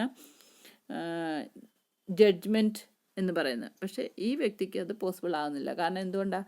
ഹയർ മെൻ്റൽ ഫങ്ഷനെയും ഒക്കെ ആൽക്കഹോളിലെ പോയിസൺ ബാധിക്കുന്നുണ്ട്. പിന്നെ സ്ലേർഡ് സ്പീച്ച് എന്ന് പറഞ്ഞാൽ അറിയാം, അതായത് മസ്കുലർ മസിൽസിനെ ഒത്തിരി അഡ്വേഴ്സായിട്ട് അഫക്റ്റ് ചെയ്യുന്ന ഒരു സബ്സ്റ്റൻസ് ആൽക്കഹോളിലുള്ളത്. അപ്പോൾ അതുകൊണ്ടാണ് വ്യക്തി നാക്ക് കുഴയാതെ സംസാരിക്കുന്നതും മറ്റുള്ളവർക്ക് മനസ്സിലാകാത്ത രീതിയിൽ വ്യക്തമായിട്ടല്ലാതെ സംസാരിക്കുന്നതിനാണ് നമ്മൾ സ്ലേർഡ് സ്പീച്ച് എന്ന് പറയുന്നത്. അത് ഈ വ്യക്തിക്കുണ്ടാവാം. പിന്നെ ഇൻകോർഡിനേഷൻ, അതായത് മസ്കുലോ സ്കെലറ്റൽ സിസ്റ്റത്തിൻ്റെ കോർഡിനേഷൻ ഇല്ലാത്തതുകൊണ്ടാണ് പോകുന്ന വഴി വേച്ച് പോകുന്നതും മറിഞ്ഞു വീഴുന്നതും ഒക്കെ. പ്രത്യേകിച്ച് ഇതിനകത്തെ കെമിക്കലിന്, ആൽക്കഹോളിലുള്ള ആ ഒരു പോയിസണിന് മസിലിനെ ബാധിക്കാൻ നല്ലപോലെ കഴിയും അഡ്വേഴ്സായിട്ട്. അപ്പോൾ അതുകൊണ്ടാണ് അവിടെ മസിൽ ഇൻകോർഡിനേഷൻ ഉണ്ടാകുന്നതും സ്ലർഡ് സ്പീച്ച് ഒക്കെ ഉണ്ടാകുന്നത്. പിന്നെ അൺസ്റ്റഡി ഗെയ്റ്റ്, അത് മസ്കുലോ സ്കെലറ്റൽ സിസ്റ്റത്തിൻ്റെ ഫങ്ഷൻ അഡ്വേഴ്സ് ആകുന്നതുകൊണ്ട് അൺസ്റ്റഡി ഗെയ്റ്റും സ്ലർഡ് സ്പീച്ചും ഒക്കെ ഉണ്ടാകുന്നത്. പിന്നെ കണ്ണിൻ്റെ അതായത് നിസ്റ്റാഗ്മസ്, അതായത് അൺപർപ്പസ്ഫുൾ ഓസിലേറ്ററി മൂവ്മെൻറ്റ് ഓഫ് ദി ഐബാൾ എന്നൊക്കെ നമ്മൾ പഠിച്ചിട്ടുണ്ട് CNS സിസ്റ്റം പഠിച്ചപ്പോൾ. നിസ്റ്റാഗ്മസ് കണ്ണിനെയും ഇത് അഫക്റ്റ് ചെയ്യാം. പിന്നെ ഇമ്പയർഡ് അറ്റൻഷൻ, അതായത് കൂടുതൽ ഒന്നിലും ശ്രദ്ധ കേന്ദ്രീകരിക്കാനുള്ള കഴിവില്ലായ്മ. പിന്നെ മെമ്മറി പ്രോബ്ലം, അതായത് ഒന്നും ഓർത്തെടുക്കാൻ കഴിയില്ലായ്മ. പിന്നെ finally it will result to stupor or coma state.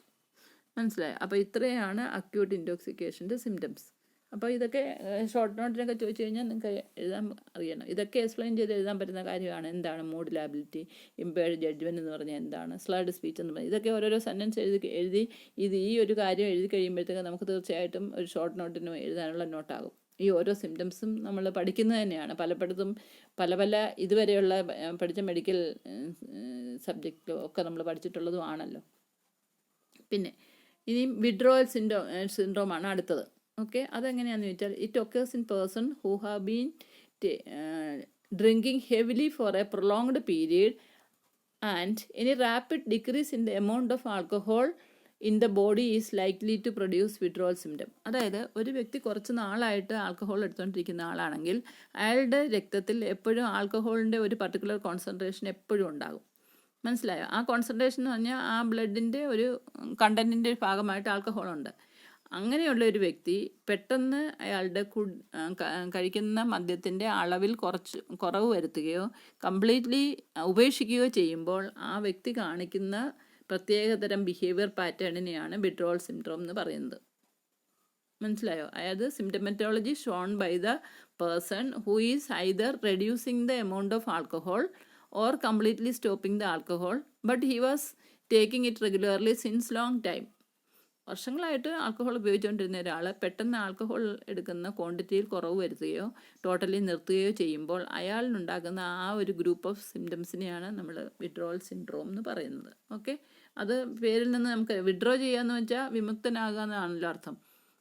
മനസ്സിലായോ? പിന്നെ it starts within 6 to 48 hours after stopping alcohol and it reaches it's peak in 24 to 35 hours after the last drink. അതായത് എപ്പോഴും regularly മദ്യം കഴിച്ചുകൊണ്ടിരിക്കുന്ന മദ്യം കഴിച്ചു കഴിഞ്ഞ് ഒരു 6 മണിക്കൂർ തൊട്ട് അല്ലെങ്കിൽ 48 മണിക്കൂർ വരെയുള്ള സമയത്തിൽ, അതായത് 2 ദിവസം, 6 മണിക്കൂർ തൊട്ട് 2 ദിവസം വരെയുള്ള സമയത്താണ് ഇത് കാണിക്കുന്നത്. കാരണം അപ്പോഴത്തേക്കും അയാളുടെ ബ്ലഡിലെ കോൺസെൻട്രേഷൻ കുറഞ്ഞു വന്ന് ഒരു 48 hours ആകുമ്പോൾ വളരെ കുറയുന്നു. ആ സമയത്തായിരിക്കും ഈ പറയുന്ന വിഡ്രോവൽ സിംറ്റംസ് കൂടുതൽ കാണിക്കുന്നത്. ആൻഡ് ദിസ് കണ്ടീഷൻ്റെ പീക്ക് എത്തുന്ന എവിടെയാണെന്ന് വെച്ചാൽ 24 to 35 hours after the last drink. അവസാനം മദ്യം കഴിച്ചതിന് ശേഷമുള്ള ഈ പറയുന്ന അവസ്ഥ, അതായത് 24 to 35 hours ആകുമ്പോഴാണ് പീക്കായിട്ടുള്ള ഈ ഒരു സിൻഡ്രോം ഏറ്റവും കൂടുതലായിട്ട് ഇൻറ്റൻസിഫൈഡ് ആയിട്ട് കാണിക്കുന്നത്. Okay, then during this period inhibition of brain activity caused by the alcohol abruptly reversed. ഈ സമയത്ത് എന്താ സംഭവിക്കുന്നതെന്ന് ചോദിച്ചാൽ അതുവരെ ആൽക്കഹോളിനെ അല്ലെങ്കിൽ ബ്രെയിനിനെ ഇൻഹിബിറ്റ് ചെയ്തുകൊണ്ടിരിക്കുകയായിരുന്നു. അയാളുടെ ബ്ലഡിലുള്ള ആൽക്കഹോളിൻ്റെ കോൺസെൻട്രേഷൻ ബ്രെയിനിനെ ഇൻഹിബിറ്റ് ചെയ്തുകൊണ്ടിരിക്കുകയായിരുന്നു. അങ്ങനെ ഒരു അവസ്ഥയിലിരുന്ന ഒരാളിൻ്റെ ബ്ലഡിലെ ആൽക്കഹോൾ കുറഞ്ഞപ്പോൾ ആ ഇൻഹിബിഷൻ ഓഫ് ദി ബ്രെയിൻ എന്നുള്ള ആ ഒരു അവസ്ഥ മാറുന്നു. അപ്പോൾ അങ്ങനെ വരുന്നതുകൊണ്ട് എന്താ സംഭവിക്കുന്നതെന്ന് വെച്ചാൽ ഈ ഒരു അവസ്ഥ അബ്രപ്റ്റ്ലി റിവേഴ്സ്ഡ് ആവും. അതായത് ബ്രെയിനിൻ്റെ ഇൻഹിബിഷൻ എന്ന് പറയുന്ന മെക്കാനിസം മാറിപ്പോകുന്നു. അപ്പോൾ ബ്രെയിൻ കൂടുതൽ നോർമലി ആക്റ്റീവ് ആകാൻ തുടങ്ങുന്നു അർത്ഥം. അപ്പോൾ അങ്ങനെ വരുമ്പം stress hormones are over produced and the CNS get over excited leading to symptoms. അപ്പം ഈ പറയുന്ന ഇൻഹിബിഷൻ ഓഫ് ദി ബ്രെയിൻ മാറുന്നോണ്ടേ അവിടെ ഒരുപാട് സ്ട്രെസ് ഹോർമോൺസ് ഉണ്ടാകുന്നു. അങ്ങനെ വരുന്നോണ്ടേ CNS കൂടുതൽ എക്സൈറ്റഡ് ആകും. അതുവരെ ഇൻഹിബിറ്റഡ് ആയിട്ടിരുന്ന സെൻട്രൽ നെർവസ് സിസ്റ്റം കൂടുതൽ എക്സൈറ്റഡ് ആകും. അങ്ങനെ വരുന്നതന്നെയാണ് ഈ സിംറ്റംസ് എല്ലാം പേഷ്യൻ്റ് കാണിക്കുന്നത്. മനസ്സിലായോ? അപ്പോൾ അതായത് സിമ്പിൾ വിഡ്രോവൽ സിൻഡ്രോംസ് കാണിക്കാം, ഡെലീറിയം ട്രെമൻസ്, ഇങ്ങനെ 2 തരം അവസ്ഥയിലെ മാനിഫെസ്റ്റേഷൻ വ്യക്തികൾ കാണിക്കും. അപ്പോൾ എന്താ സംഭവിക്കുന്നത്? അതായത് ഒരു വ്യക്തി ക്രോണിക്കായിട്ട് ആൽക്കഹോൾ കഴിച്ചുകൊണ്ടിരുമ്പോൾ ആ വ്യക്തിയുടെ രക്തത്തിൽ കുറച്ച് കോൺസെൻട്രേഷൻ ഓഫ് ആൽക്കഹോൾ എപ്പോഴും ഉണ്ടായിരുന്നു. ആ പറയുന്ന ആൽക്കഹോളിൻ്റെ ക്വാണ്ടിറ്റിയിൽ കുറവ് വരുന്നു. കാരണം പേഷ്യൻ്റ് കഴിക്കുന്ന മദ്യത്തിൻ്റെ അളവ് കുറച്ചു അല്ലെങ്കിൽ കഴിക്കാതാകുന്നു. അങ്ങനെ വരുമ്പോഴത്തേക്ക് ഈ ലാസ്റ്റ് ഡ്രിങ്ക് കഴിഞ്ഞുള്ള ഒരു 6 to 48 hours വരുമ്പോഴത്തേക്ക് ഇതിൻ്റെ ഈ കോൺസെൻട്രേഷൻ ഇല്ലായ്മ വളരെ കൂടുതലാകുന്നു. മനസ്സിലായി? ആ concentration of alcohol in the blood അതിൻ്റെ അളവ് കുറഞ്ഞു വന്ന് ഏറ്റവും കുറവാകുമ്പോഴാണ് ഈ 6 to 48 hours എന്ന് പറയുന്ന സമയം. ആ പീരീഡ് ആയിരിക്കും. ആ പീരീഡിലാണ് പേഷ്യൻസ് ഒരുപാട് ഡിഫറെൻറ്റ് മാനിഫെസ്റ്റേഷൻസ് കാണിക്കുന്നത്. അതിനുള്ള കാരണം എന്താണെന്ന് വെച്ചാൽ അതുവരെ അടിച്ചമർത്തിക്കൊണ്ടിരിക്കുന്ന ബ്രെയിൻ അതിനെ ബ്രെയിൻ വിടുതൽ കിട്ടുന്നുണ്ടെങ്കിൽ അത് കൂടുതൽ ആക്റ്റീവ് ആകും. ചില ഹോർമോൺസ്, പ്രത്യേകിച്ച് സ്ട്രെസ് ഹോർമോൺസും ഒക്കെ കൂടുതലായിട്ട് പ്രൊഡ്യൂസ് ചെയ്യുന്നു ബ്രെയിനിലെ CNS. അതുകൊണ്ട് CNS കൂടുതലും ഓവർ എക്സൈറ്റഡ് ആകുന്നു. ആ ഓവർ എക്സൈറ്റഡ്നെസ്സിൻ്റെ ഭാഗമായിട്ടാണ് പേഷ്യൻ്റ് സിംറ്റംസ് കാണിക്കുന്നത്. മനസ്സിലായോ?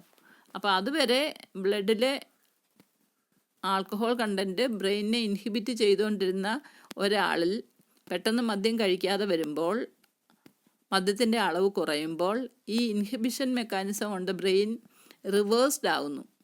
അങ്ങനെ റിവേഴ്സ്ഡ് ആകുമ്പോഴത്തേക്ക് എന്താ സംഭവിക്കുന്നതെന്ന് വെച്ച് കഴിഞ്ഞാൽ കൂടുതൽ ഹോർമോൺസ് അതായത് ബ്രെയിൻ അതിൻ്റെ ഫങ്ഷൻ ടേക്ക് ഓവർ ചെയ്യുക ചെയ്യുന്നത്, നോർമൽ ഫങ്ഷൻ അപ്പോൾ ടേക്ക് ഓവർ ചെയ്യുകയാണ്. അപ്പോൾ അങ്ങനെ വരുന്നുണ്ടെങ്കിൽ അതിനകത്ത് production of hormone, especially stress hormones ഒക്കെ കൂടുതലുണ്ടാകും. അങ്ങനെ വരുമ്പോൾ സെൻട്രൽ നെർവസ് സിസ്റ്റം കൂടുതൽ എക്സൈറ്റഡ് ആകും. ആ എക്സൈറ്റഡ് ആകുന്ന ഉടനെയാണ് കൂടുതൽ വിഡ്രോവൽ സിംറ്റം ഉണ്ടാകുന്നത്.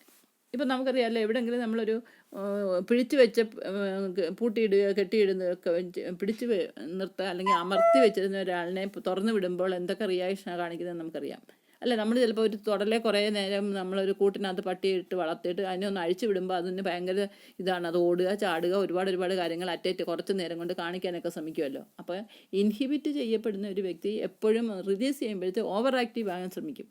അപ്പോൾ ആ ഒരു മെക്കാനിസമാണ് ഇവിടെ ബ്രെയിനിനും കാണിക്കുന്നത്. അങ്ങനെയാണ് പേഴ്സൺസ് ഈ പറയുന്ന വിഡ്രോവൽ സിംറ്റംസ് കാണിക്കുന്നത്. അത് 2 തരമുണ്ട്. ഒന്ന് സിമ്പിൾ വിഡ്രോവൽ സിൻഡ്രോമും വേറൊന്ന് ഡെലീറിയം ട്രെമൻസും. അതായത് സിമ്പിൾ മാനിഫെസ്റ്റേഷൻ മാത്രമേ പേഷ്യൻ്റ് കാണിക്കുന്നുള്ളൂ, വെറി മിനിമലാണ് എങ്കിൽ അതിനെ പറയുന്ന പേരാണ് സിമ്പിൾ വിഡ്രോവൽ സിൻഡ്രോം എന്ന്. അതേസമയം കൂടുതൽ ഇൻറ്റൻസായിട്ട് ഒരുപാട് ഡിഫറെൻറ്റ് മാനിഫെസ്റ്റേഷൻസും സീരിയസ് മാനിഫെസ്റ്റേഷൻ കാണിക്കുവാണെങ്കിൽ അതിന് പറയുന്ന പേരാണ് ഡെലീറിയം ട്രെമൻസ്. ഓക്കെ. ഈ വിഡ്രോവൽ സിംറ്റംസിനകത്ത് സിമ്പിൾ വിഡ്രോവൽ സിംറ്റം എങ്ങനെയാണ് കാണിക്കുന്നതെന്ന് വെച്ചാൽ it is manifested as mild tremors, കൈക്ക് കൂടുതൽ വിറയൽ കാണിക്കുക, പിന്നെ nausea, vomiting, weakness, irritability, insomnia and anxiety. ഇത്രയും കാര്യങ്ങളാണ് സിമ്പിൾ വിഡ്രോവൽ സിംറ്റം ഉള്ളവർ കാണിക്കുന്നത്. That is tremors, nausea, vomiting, weakness, irritability, insomnia and anxiety. പിന്നെ സെക്കൻഡ് ടൈപ്പിനെയാണ് നമ്മൾ പറയുന്നത് ഡെലീറിയം ട്രെമൻസ് എന്ന്. അതിനകത്ത് കാണിക്കുന്നത് it occurs 2 to 4 days of complete or significant abstinence from heavy alcohol drinking. അതായത് ഒത്തിരി മദ്യം ഉപയോഗിച്ചുകൊണ്ടിരുന്ന ആൾ ഒരു 2 മദ്യം ഉപേക്ഷിച്ച് കഴിഞ്ഞ് 2 തൊട്ട് 4 ദിവസം വരെയുള്ള ഡ്യൂറേഷനിലാണ് ഈ ഡെലീറിയം ട്രെമൻസ് കാണിക്കുന്നത്. മനസ്സിലായി? It occurs in short but it recovers within 3 to 7 days. അതായത് ഇതിൻ്റെ കോഴ്സ് വളരെ കുറവായിരിക്കും. ആദ്യം കാണിക്കുമ്പോൾ കുറച്ച് ചെറിയതായിട്ട് കോഴ്സ് കാണിച്ചിട്ട് പിന്നെ അത് വീണ്ടും റിക്കവർ ചെയ്യും. ഒരു 3 ദിവസം അല്ലെങ്കിൽ 7 ദിവസത്തിനും ഇടയ്ക്ക് അത് വീണ്ടും റെക്കറൻസ് കാണിക്കും. ആൻഡ് ആദ്യമേ കുറച്ച് നേരത്തേക്കേ കാണിക്കത്തുള്ളൂ എങ്കിൽ പോലും പിന്നെ അത് വീണ്ടും ഒരു 3 ദിവസത്തിനും 7 ദിവസത്തിനും ഇടയ്ക്ക് ശക്തമായിട്ട് അതിൻ്റെ മാനിഫെസ്റ്റേഷൻ കാണിക്കും. അതിൻ്റെ ക്യാരക്ടറിസ്റ്റിക് സിംറ്റംസ് എന്തൊക്കെയാണെന്ന് നോക്കിയാൽ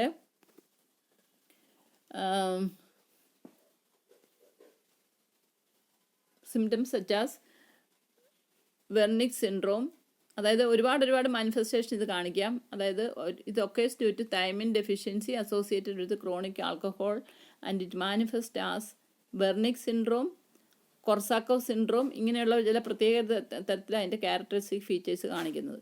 എന്ന് വെച്ച് കഴിഞ്ഞാൽ വെർണിക് സിൻഡ്രോം എന്ന് പറഞ്ഞു കഴിഞ്ഞാൽ characterised by 6th cranial nerve palsy, cerebellar ataxia, peripheral neuropathy and mental confusion.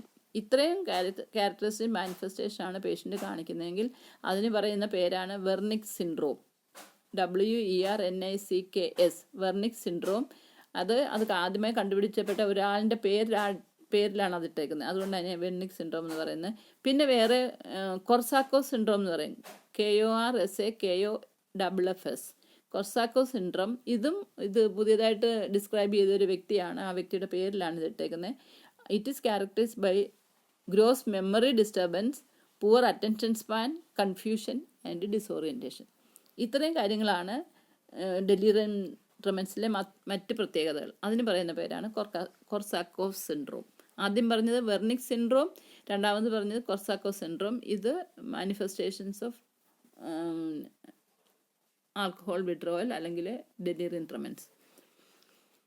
അപ്പോൾ ഇത്രയാണ് ഡെലിറിയം ട്രെമൻസ് എന്താണെന്നും അതിന് മുമ്പേ നമ്മൾ പഠിച്ച ഡെലിറിയം ട്രെമൻസിന് മുമ്പേ നമ്മൾ സിമ്പിൾ വിഡ്രോവൽ സിൻഡ്രോം എന്നും പറഞ്ഞ് വേറെ മൈനറായിട്ടുള്ള കുറേ കാര്യങ്ങൾ പഠിച്ചു. അതും വിഡ്രോവൽ സിൻഡ്രോമത്തിൻ്റെ ഒരു മാനിഫെസ്റ്റേഷനാണ്. പക്ഷെ കൂടുതലായിട്ടുള്ള വിഡ്രോവൽ സിംറ്റം കാണിക്കുന്ന സ്റ്റേജിനാണ് നമ്മൾ ഡെലിറിയം ട്രെമൻസ് എന്ന് പറയുന്നത്. അതിനകത്ത് 2 ക്യാരക്ടറിസ്റ്റിക് ഫീച്ചേഴ്സ് നമ്മൾ പഠിച്ചത്, അതായത് വെർണിക് സിൻഡ്രോം ആൻഡ് കൊർസാക്കോസ് സിൻഡ്രോം. ഓക്കെ, പിന്നെ ഇനി ആൽക്കഹോൾ ഇൻഡ്യൂസ്ഡ് സൈക്കാട്രിക് ഡിസോർഡേഴ്സ് എന്തൊക്കെയാണെന്ന് നോക്കിയാൽ അതിനകത്ത് ഒരുപാട് സൈക്കാട്രിക് മാനിഫെസ്റ്റേഷൻസും പേഷ്യൻ്റ് കാണിക്കാം. അതായത് ആൽക്കഹോൾ ഇൻഡ്യൂസ്ഡ് ഡിമെൻഷ്യ എന്ന് വായിക്കണം. Alcohol induced dementia and mood disorders and anxiety disorders. ഇത്രയും സൈക്കാട്രിക് പ്രോബ്ലംസ് പേഷ്യൻ്റ് കാണിക്കാം. ആൽക്കഹോൾ ഇൻഡ്യൂസ്ഡ് ഡിമെൻഷ്യ എന്ന് പറഞ്ഞാൽ ഇപ്പം അതായത് ഡീജനറേറ്റീവ് ചേഞ്ചസ് ഒക്കെ ഒരുപാടുണ്ടാകുക ബ്രെയിനിൽ. അതുകൊണ്ട് പേഷ്യൻ്റ് ഓൾഡ് ഏജ് ഫീച്ചേഴ്സൊക്കെ കൂടുതൽ കാണിക്കുക. അതാണ് അതിന് കാരണം ആൽക്കഹോളാണ്. അല്ലാതെ പ്രായം കൊണ്ട് ഏജ് മുന്നോട്ട് പോകുന്നുണ്ടെങ്കിൽ മനുഷ്യൻ പ്രായമാകുന്ന ഒരവസ്ഥയല്ല ഇത്. ആൽക്കഹോൾ കൂടുതൽ കഴിക്കുന്നതുകൊണ്ട് degenerative changes in the brain എന്നൊരു കാര്യം സംഭവിക്കുന്നു. അതുകൊണ്ട് പേഷ്യൻ്റ് ഓൾഡ് ഏജിൻ്റെ സിംറ്റംസ് ഒക്കെ കാണിക്കുന്നു, ഡിമെൻഷ്യ ഉണ്ടാകുന്നു. പിന്നെ മൂഡ് ഡിസോർഡർ, അതായത് വൈകാരികമായിട്ടുള്ള അബ്നോർമാലിറ്റി, വിഷാദമാകാൻ അല്ലെങ്കിൽ ഉന്മാദം, ഇങ്ങനെയുള്ള ചില പ്രത്യേകതകൾ പേഷ്യൻ്റ് കാണിക്കാം. പിന്നെ അതുകൂടാതെ പിന്നെയുള്ളത് ആങ്സൈറ്റി ഡിസോർഡർ, ഉത്കണ്ഠാകുലമായിട്ടുള്ള ചില മാനസിക രോഗങ്ങൾ. അത് നമ്മൾ മൈനർ മെൻ്റൽ ഇൽനെസ്സിൽ സ്ട്രെസ് റിലേറ്റഡ് ഡിസോർഡേഴ്സിലൊക്കെ പഠിക്കുന്ന ആങ്സൈറ്റി ഡിസോർഡർ.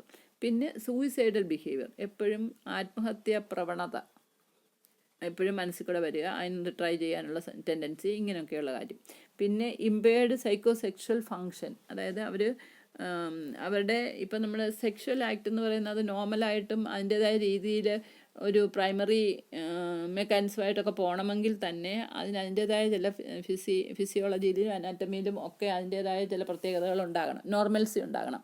പക്ഷേ ഈ ആൽക്കഹോൾ ചെല്ലുന്നത് കൊണ്ട് വ്യക്തിയുടെ എല്ലാ സിസ്റ്റത്തിനെയും അത് ബാധിക്കും. അതുപോലെ തന്നെ റീപ്രൊഡക്റ്റീവ് സിസ്റ്റത്തിനെ ഇത് ബാധിക്കാം, ആൽക്കഹോൾ പോയിസൺ. അതുകൊണ്ട് പേഷ്യൻസിന് ഒത്തിരി സൈക്കോസെക്ഷൽ പ്രോബ്ലം ഉണ്ടാകാം. അതായത് നോർമൽ സെക്ഷൽ ആക്ട് ഇങ്ങനെയുള്ള കാര്യങ്ങൾ ഒന്നും പോസിബിൾ അല്ലാതെ പോകുന്നു.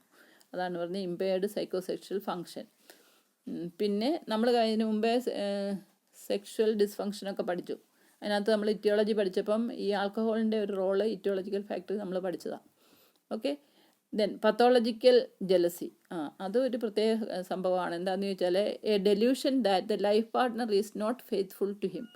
അതായത് ഒരു വ്യക്തി മദ്യം കഴിച്ചു കഴിഞ്ഞാൽ ആ വ്യക്തിക്ക് എപ്പോഴും ഭാര്യയെ സംശയമാണ്, അല്ലെങ്കിൽ അവൾക്ക് എന്നോട് സ്നേഹമില്ല, അവൾക്ക് വേറെ ആരെങ്കിലുമായിട്ടൊക്കെ അഫെയർ ഉണ്ട്, അങ്ങനെയൊക്കെ. അതായത് ഒരു മിഥ്യാധാരണ ലൈഫ് പാർട്ട്ണറിനെ പറ്റി, മനസ്സിലായി? അത് ജെന്യുവൻ അല്ല, പക്ഷേ പേഷ്യൻ്റ് അങ്ങനെ ഒരു ഡെല്യൂഷൻ എന്ന് പറഞ്ഞാൽ നമുക്കറിയാമല്ലോ, മിഥ്യാധാരണ എപ്പോഴും വ്യക്തിക്ക് ശരിയായിട്ടില്ലാത്ത കാര്യങ്ങളെപ്പറ്റി വേണ്ടാത്ത കാര്യങ്ങളൊക്കെ ചിന്തിച്ച് മനസ്സിൽ വെച്ചിട്ട് അതിൻ്റെ ബേസിസിൽ റിയാക്ട് ചെയ്യുക. അപ്പം ഇവിടെ പത്തോളജിക്കൽ ജെലസി എന്ന് പറഞ്ഞാൽ a delusion that the life partner is not faithful to him എന്നൊരു കാര്യം തോന്നുക ആൽക്കഹോൾ കഴിക്കുന്ന ഒരാളിന്. എന്നിട്ട് അതിൻ്റെ പേരിൽ കുടുംബ പ്രശ്നങ്ങളും വഴക്കും ബഹളവും, ഭാര്യ ഉപദ്രവിക്കുക, അങ്ങനെയുള്ള കാര്യങ്ങളൊക്കെ ചെയ്യുക. അതൊക്കെയാണ് യൂഷ്വലി ഈ പറയുന്ന separation of the family, desertion, separation of the family, അല്ലെങ്കിൽ ഫാമിലിയിൽ വിത്ത് മാരിറ്റൽ ഡിസ്കോഡ്, അല്ലെങ്കിൽ മറ്റുള്ളവരൊക്കെ ഉപദ്രവിക്കാനുള്ള ടെൻഡൻസി, അങ്ങനെയൊക്കെ എപ്പോഴും സംശയം തോന്നുക, അതിൻ്റെ പേരിൽ വഴക്കുണ്ടാക്കുക, ബഹളം വെക്കുക, കൂടുതൽ അടിച്ചുകൊണ്ട് വന്ന് അവരെ ഉപദ്രവിക്കുക, ഇങ്ങനെയൊക്കെയുള്ള ഒരുപാട് കാര്യങ്ങൾ ചെയ്യുന്നത് ഇങ്ങനെയൊക്കെയുള്ള മെൻറ്റാലിറ്റി ഉള്ളവരാണ്. ഓക്കെ, പത്തോളജിക്കൽ ജെലസി എപ്പോഴും ഒരു ഫാമിലി പ്രോബ്ലം അല്ലെങ്കിൽ പാർട്ട്നേഴ്സ് തമ്മിലുള്ള പ്രോബ്ലം എപ്പോഴും അതുണ്ടാക്കും, അല്ലേ? അപ്പോൾ അങ്ങനെയുള്ള പ്രശ്നങ്ങൾ ഉണ്ടാകുന്നത് ഈ വ്യക്തി ഈ മാനസികമായിട്ടുള്ള ഒരു ഡെലൂഷണൽ ബിഹേവിയർ കാണിക്കുന്നുണ്ടാണ്.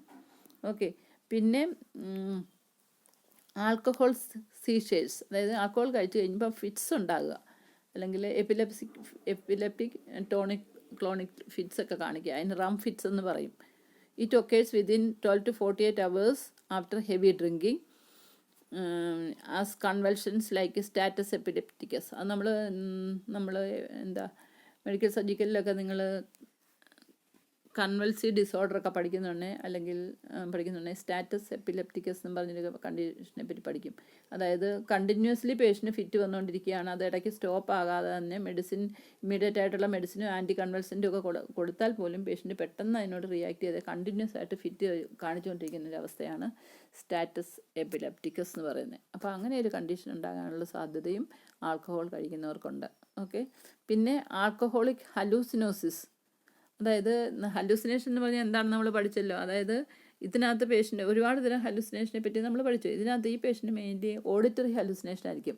അതായത് ആരും സംസാരിക്കാതെ തന്നെ പേഷ്യൻ്റ് ആരൊക്കെയോ എന്നോട് സംസാരിക്കുന്നു, ദൈവം എന്നോട് സംസാരിക്കുന്നു, അല്ലെങ്കിൽ മരിച്ചുപോയ അച്ഛനും അമ്മയൊക്കെ ആണെങ്കിൽ അവരൊക്കെ എന്നോട് സംസാരിക്കുന്നു, അവരെന്നോട് വന്ന് ഇങ്ങനെയൊക്കെ പറഞ്ഞു, അങ്ങനെ റിയലായിട്ട് എക്സ്റ്റേണൽ സ്റ്റിമുലസ് ഇല്ലാതെ തന്നെ സ്റ്റിമുലസ് ഉണ്ടായിട്ട് പേഷ്യൻ്റ് പറയുന്നതിനെ നമ്മൾ ഹലൂസിനേഷൻ എന്ന് പറഞ്ഞു. ഇവിടെ മെയിൻലി പേഷ്യൻ്റ് ഓഡിറ്ററി ഹാലൂസിനേഷനൊക്കെ ഉണ്ടാകാം. That is what is called alcoholic hallucinosis എന്നും പറയും. അതായത് ഒരു ആൽക്കഹോൾ കഴിക്കുന്ന ഒരു വ്യക്തിക്ക് ഉണ്ടാകുന്ന ഹലൂസിനേഷനെയാണ് അങ്ങനെ പറയുന്നത്. ഓക്കെ, പിന്നെ ഇത്രയാണ് നമ്മളുടെ ആൽക്കഹോൾ ഇൻഡ്യൂസ്ഡ് സൈക്കാട്രിക് ഡിസോർഡറിൽ മെയിൻലി ഉള്ളത്.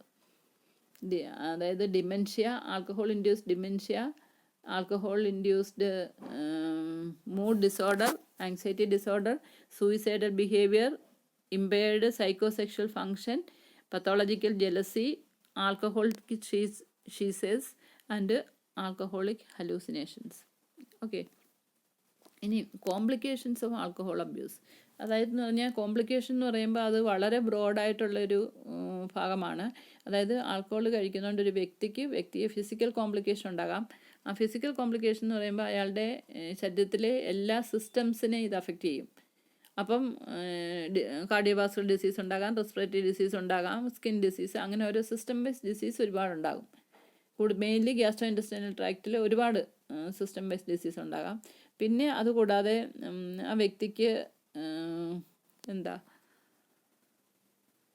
മെൻ്റൽ പ്രോബ്ലംസ് ഉണ്ടാകാം, പിന്നെ സോഷ്യൽ പ്രോബ്ലംസും ഉണ്ടാകാം. ഓക്കെ, പിന്നെ മെയിൻലി നമ്മൾ പറഞ്ഞു കഴിഞ്ഞാൽ, ഇത് ജനറലി പറഞ്ഞു കഴിഞ്ഞാൽ alcoholism reduces life expectancy by 10 to 12 years.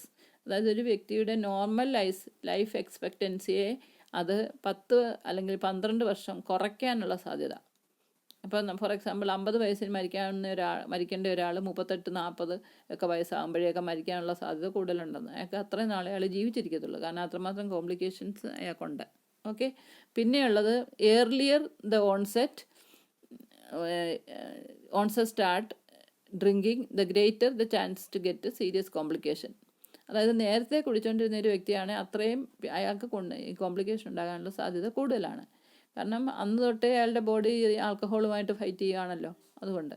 പിന്നെ alcohol damages body tissue by irritating them directly through changing the metabolism by aggravation other existing diseases. അതായത് ഒരു വ്യക്തിക്ക് ഡയറക്റ്റ്ലി ആക്ട് ചെയ്യാം. ഫോർ എക്സാമ്പിൾ ഗ്യാസ്ട്രോ ഇൻറ്റെസ്റ്റൈനൽ ട്രാക്റ്റിലൊക്കെ അത് ഡയറക്റ്റ്ലി ആക്ട് ചെയ്യുന്നതുകൊണ്ടാണ് ഗ്യാസ്ട്രൈറ്റിസ്, ഈസോഫാഗൈറ്റിസ് ഒക്കെ ഉണ്ടാകുന്നത്.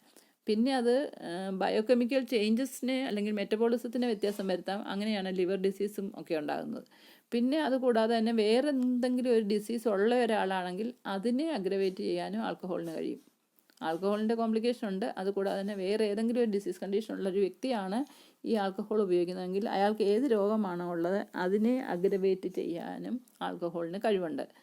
പിന്നെ alcoholic who undergo surgery have an increased risk of complications such as infection, bleeding, delay in wound healing, etc. അതായത് ഒരു മദ്യപാനിയായ ഒരാൾ ഒരു ഓപ്പറേഷന് വിധേയനാകുമ്പോൾ അയാൾക്ക് ഒത്തിരി സാധാരണ ഒരു വ്യക്തിക്ക് ഇല്ലാത്ത ഒരുപാട് കോംപ്ലിക്കേഷൻ അയാൾക്കുണ്ടാകാനുള്ള സാധ്യതയുണ്ട്. അത് എന്തൊക്കെയാണെന്ന് വെച്ചാൽ ഇൻഫെക്ഷൻ, കാരണം റെസിസ്റ്റൻസ് പവർ കാണത്തില്ല, അതിപ്പോൾ പ്രത്യേകിച്ച് നമ്മൾ ഒരുപാട് ലിവറിൻ്റെ ഫങ്ഷനൊക്കെ ഡീറേഞ്ച്ഡാണ്, അതുകൊണ്ട് പ്രത്യേകിച്ചും. പിന്നെ ബ്ലീഡിങ് അതായത് ബ്ലീഡിങ് ടെൻഡൻസി കൂടുതലായിരിക്കും. പിന്നെ ഡിലേ ഇൻ വൂണ്ട് ഹീലിംഗ്. ഈ മൂന്ന് കാര്യങ്ങളും ഏറ്റവും അത്യാവശ്യമുള്ള ഒരു കണ്ടീഷനാണ് ഓപ്പറേറ്റീവ് പീരീഡ് എന്ന് പറയുന്നത്. ഒരു പേഴ്സൺ സർജറി അണ്ടർഗോ ചെയ്യുമ്പോൾ ഇൻഫെക്ഷൻ ഉണ്ടാകാൻ പാടില്ല, ബ്ലീഡിങ് തന്നെ നിൽക്കണം, ബ്ലീഡിങ് ഉണ്ടാകാൻ പാടില്ല, പിന്നെ വൂണ്ട് ഹീലിംഗ് ഫാസ്റ്റ് ആകണം, അല്ലേ? അതൊക്കെ നമ്മൾ പോസ്റ്റ് ഓപ്പറേറ്റീവ് പേഷ്യൻ്റ് കെയറിൽ കൂടുതൽ ഊന്നൽ കൊടുക്കുന്ന കാര്യങ്ങളാണ് ഇതൊക്കെ. പക്ഷേ അതൊക്കെ ഡീറേഞ്ച്ഡ് ആകാനുള്ള ടെൻഡൻസി ഉണ്ട്. ഓക്കെ. പിന്നെ alcohol interfere with heart and lung functions. ഹാർട്ടിൻ്റെ ഫങ്ഷനെയും ലങ്സിൻ്റെ ഫങ്ഷനെയും ആൽക്കഹോളിക് പോയിസൺ ഇൻ്റർഫിയർ ചെയ്യും. പിന്നെ വേറൊന്നും വെച്ചാൽ interact with many drugs used by people with diabetes mellitus. അതായത് ഡയബറ്റിസ് മെലിറ്റസ് തന്നെയല്ല, ഏത് ഡ്രഗ് എടുക്കുന്ന ഒരു വ്യക്തിയിലും ആ ഡ്രഗിനെ നെഗറ്റീവ് ഇൻട്രാക്ഷൻ കൊണ്ടുവരാൻ ആൽക്കഹോളിന് കഴിയും. So the alcohol interacts with the other drugs which is taken by a person, especially diabetic patient, അതിൻ്റേതായ കോംപ്ലിക്കേഷൻ ഉണ്ടാകും. പിന്നെ increased risk of gastro intestinal bleeding in people taking aspirin or non steroidal anti inflammatory drugs including ibuprofen and naproxen. അതായത് ഈ പറയുന്ന ഒരുപാട് മദ്യം കഴിക്കുന്ന ആൾക്കാർക്ക് നമുക്കറിയാമല്ലോ ഗ്യാസ്ട്രൈറ്റിസ് ഉണ്ട്. അവിടെ ഗ്യാസ്ട്രൈറ്റിസ് ഉണ്ടെങ്കിൽ തീർച്ചയായിട്ടും അവിടെ ഗ്യാസ്ട്രിക് ബ്ലീഡിങ് ഒക്കെ കാണാം. പിന്നെ ഒരു കാര്യമുണ്ട്, ഈ ആൽക്കഹോൾ കഴിക്കുന്ന ആൾക്കാർക്ക് അവരുടെ സ്റ്റൊമക്കും ഈസോഫാഗസും കൂടെ ചേരുന്ന ഭാഗത്ത് ഒരുപാട് ഡയലേറ്റഡ് ബ്ലഡ് വെസൽസ് ഉണ്ടാകാനുള്ള ടെൻഡൻസി ഉണ്ട് അവിടെ. അപ്പോൾ അങ്ങനെ ഡയലേറ്റഡ് ബ്ലഡ് വെസലും ഒക്കെ ഇറോഡഡ് ആകാനുള്ള സാധ്യത കൂടുതലാണ്. പ്രത്യേകിച്ച് ഈ പറയുന്ന ആസ്പിരിന്, പാരസെറ്റമോൾ അങ്ങനെയൊക്കെയുള്ള ഡ്രഗ് കഴിക്കുമ്പോൾ ഗ്യാസ്ട്രിക് ഇറിറ്റൻ കൂടും, ഈസോഫാഗൽ ഇറിറ്റേഷനും കൂടുന്നതുകൊണ്ട് അവിടുത്തെ മ്യൂക്കസ് മെംബ്രെയിന് കുഴപ്പമുണ്ടാകുന്നതുകൊണ്ട് അവിടെ ഇറോഷൻസ് ഉണ്ടായി ഇൻറ്റേർണൽ ബ്ലീഡിങ് ഉണ്ടാകാനുള്ള സാധ്യതയുണ്ട്. അങ്ങനെ വരുന്നുണ്ടെങ്കിൽ കുറേ കഴിയുമ്പോൾ ഈ ഇൻറ്റേർണലി ഉള്ള ബ്ലീഡിങ് ആയതുകൊണ്ട് പലപ്പോഴും പേഷ്യൻ്റ് അറിയുന്നില്ലായിരിക്കും. പിന്നെ അവസാനം പേഷ്യൻ്റ് കൊളാപ്സ് ആയി കഴിയുമ്പോഴായിരിക്കും എവിടെയോ ബ്ലീഡിങ് ഉണ്ടെന്ന് മനസ്സിലാക്കുന്നതും. അങ്ങനെ പക്ഷേ ഇൻവെസ്റ്റിഗേറ്റ് ചെയ്യുമ്പോഴായിരിക്കും പേഷ്യൻ്റെ ബ്ലീഡിങ്ങും ഒക്കെ മനസ്സിലാകുന്നത്. മനസ്സിലായി? അപ്പോൾ അങ്ങനെ വരുന്നതുകൊണ്ട് തന്നെയല്ല അവിടെ ക്ലോട്ടിങ് മെക്കാനിസം അവർക്കില്ല. അവർക്ക് വൈറ്റമിൻ ഡെഫിഷ്യൻസി ഉണ്ട്, ക്ലോട്ടിങ് മെക്കാനിസം കുറവാണ്. അപ്പോൾ വൈറ്റമിൻ കെ ഇല്ല അവിടെ.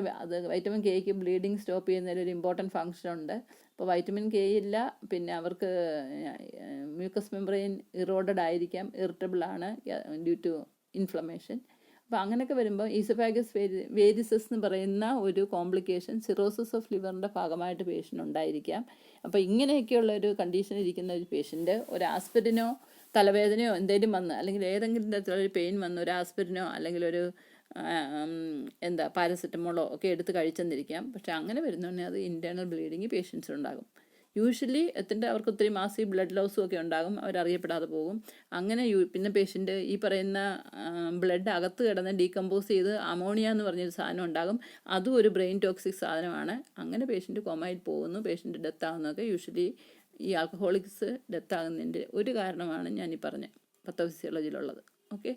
അപ്പോൾ അത്രയും കാരണങ്ങൾ പേഷ്യൻറ്റിനുണ്ടാകാം. അതായത് increased risk of GI bleeding, gastro intestinal bleeding in people taking aspirin or non steroidal anti inflammatory drugs including ibuprofen and naproxen. അപ്പം ഇങ്ങനെയുള്ള വ്യക്തികൾ ഒരു കാരണവശാലും ഈ പറയുന്ന ഡ്രഗ്സ് ഒന്നും എടുക്കാൻ പാടില്ല, കോൺട്രാ ഇൻഡിക്കേറ്റഡ് ആണ്. കാരണം അതൊരു ഹിഡൻ ആയിട്ട് ആക്ട് ചെയ്ത് ഒത്തിരി കോംപ്ലിക്കേഷൻ ഉണ്ടാകും ഇങ്ങനെയുള്ള ഇറോഡിങ് ഡ്രഗ്സ്. ഓക്കെ. അല്ലെങ്കിൽ പോലും ഈ ഡ്രഗ്സ് നോർമൽ ഇൻഡിവിജ്വൽസിൻ്റെ കാര്യത്തിൽ പോലും ഇത് എംപ്റ്റി സ്റ്റൊമക്കിൽ എടുക്കാൻ വയ്യ നമ്മൾ പഠിക്കുന്ന ആസ്പിരിനൊക്കെ, because it is a gastric irritant. അപ്പോൾ ആ ഗ്യാസ്ട്രിക് ഇറിറ്റബിൾ കപ്പാസിറ്റി കൂടുതൽ ആക്ട് ചെയ്യുന്നത് ഈ പറയുന്ന ഗ്യാസ്ട്രൈറ്റിസ് ഉള്ളവരിലും ഈസോഫാഗസ് വേരിസസ് ഉള്ളവരിലും ഒക്കെ ആയിരിക്കും. ഓക്കെ. പിന്നെ it interferes drugs that prevent seizures and blood clotting. അതായത് ബ്ലഡ് ക്ലോട്ടിങ്ങിന് ഉപയോഗിക്കുന്ന ഡ്രഗ്സും ആൻറ്റി എപ്പിലെപ്റ്റിക് ഡ്രഗ്സിനും മേലിലും ആൽക്കഹോൾ കൂടുതലായിട്ട് ആക്ട് ചെയ്യും. അപ്പോൾ ആ ഒരു ഡ്രഗിൻ്റെ തെറാപ്പറ്റിക് ഇഫക്റ്റ് പേഷ്യൻറ്റിന് കിട്ടാതെ പോകും. അപ്പോൾ അതുകൊണ്ട് തന്നെയല്ല, അത് അതിൻ്റേതായ വേറെ കോംപ്ലിക്കേഷൻസും ഉണ്ടാക്കും. അതാണ് പറയുന്നത്, alcohol interferes with drugs that prevent seizures and blood clotting. അതാണ് കോംപ്ലിക്കേഷൻസ് ഓഫ് ആൽക്കഹോൾ അബ്യൂസ്. ഇത് നിങ്ങളുടെ ഒരു പുസ്തകത്തിൽ ഇതിനകത്ത് ഏതൊക്കെ സിസ്റ്റത്തിനെ എങ്ങനെയൊക്കെ ബാധിക്കുന്നു എന്നുള്ള വളരെ ഡീറ്റെയിൽഡ് ആയിട്ട് കൊടുത്തിട്ടുണ്ട്. അത് ഗോ ത്രൂ ചെയ്താൽ പഠിക്കാൻ എളുപ്പമാണ്. അതായത് സിസ്റ്റം വൈസ് ആയിട്ട് എന്തൊക്കെ രോഗങ്ങൾ ഉണ്ടാകുന്നു എന്നാണ് പറയുന്നത്. അതായത് കാർഡിയോ പൾമിനറി കോംപ്ലിക്കേഷൻ എന്തൊക്കെയാണ്, ഗ്യാസ്ട്രോ ഇൻറ്റസ്റ്റൈനൽ കോംപ്ലിക്കേഷൻ എന്തൊക്കെയാണ്, പിന്നെ ഹെപ്പാറ്റിക് കോംപ്ലിക്കേഷൻ എന്തൊക്കെയാണ്, അതുപോലെ തന്നെ psychiatric complication and other possible complication, ഇങ്ങനെ കാറ്റഗറൈസ് ചെയ്ത് ഡിഫറെൻറ്റ് കോംപ്ലിക്കേഷൻ അതിനകത്ത് ഡിസ്കസ് ചെയ്തിട്ടുണ്ട്.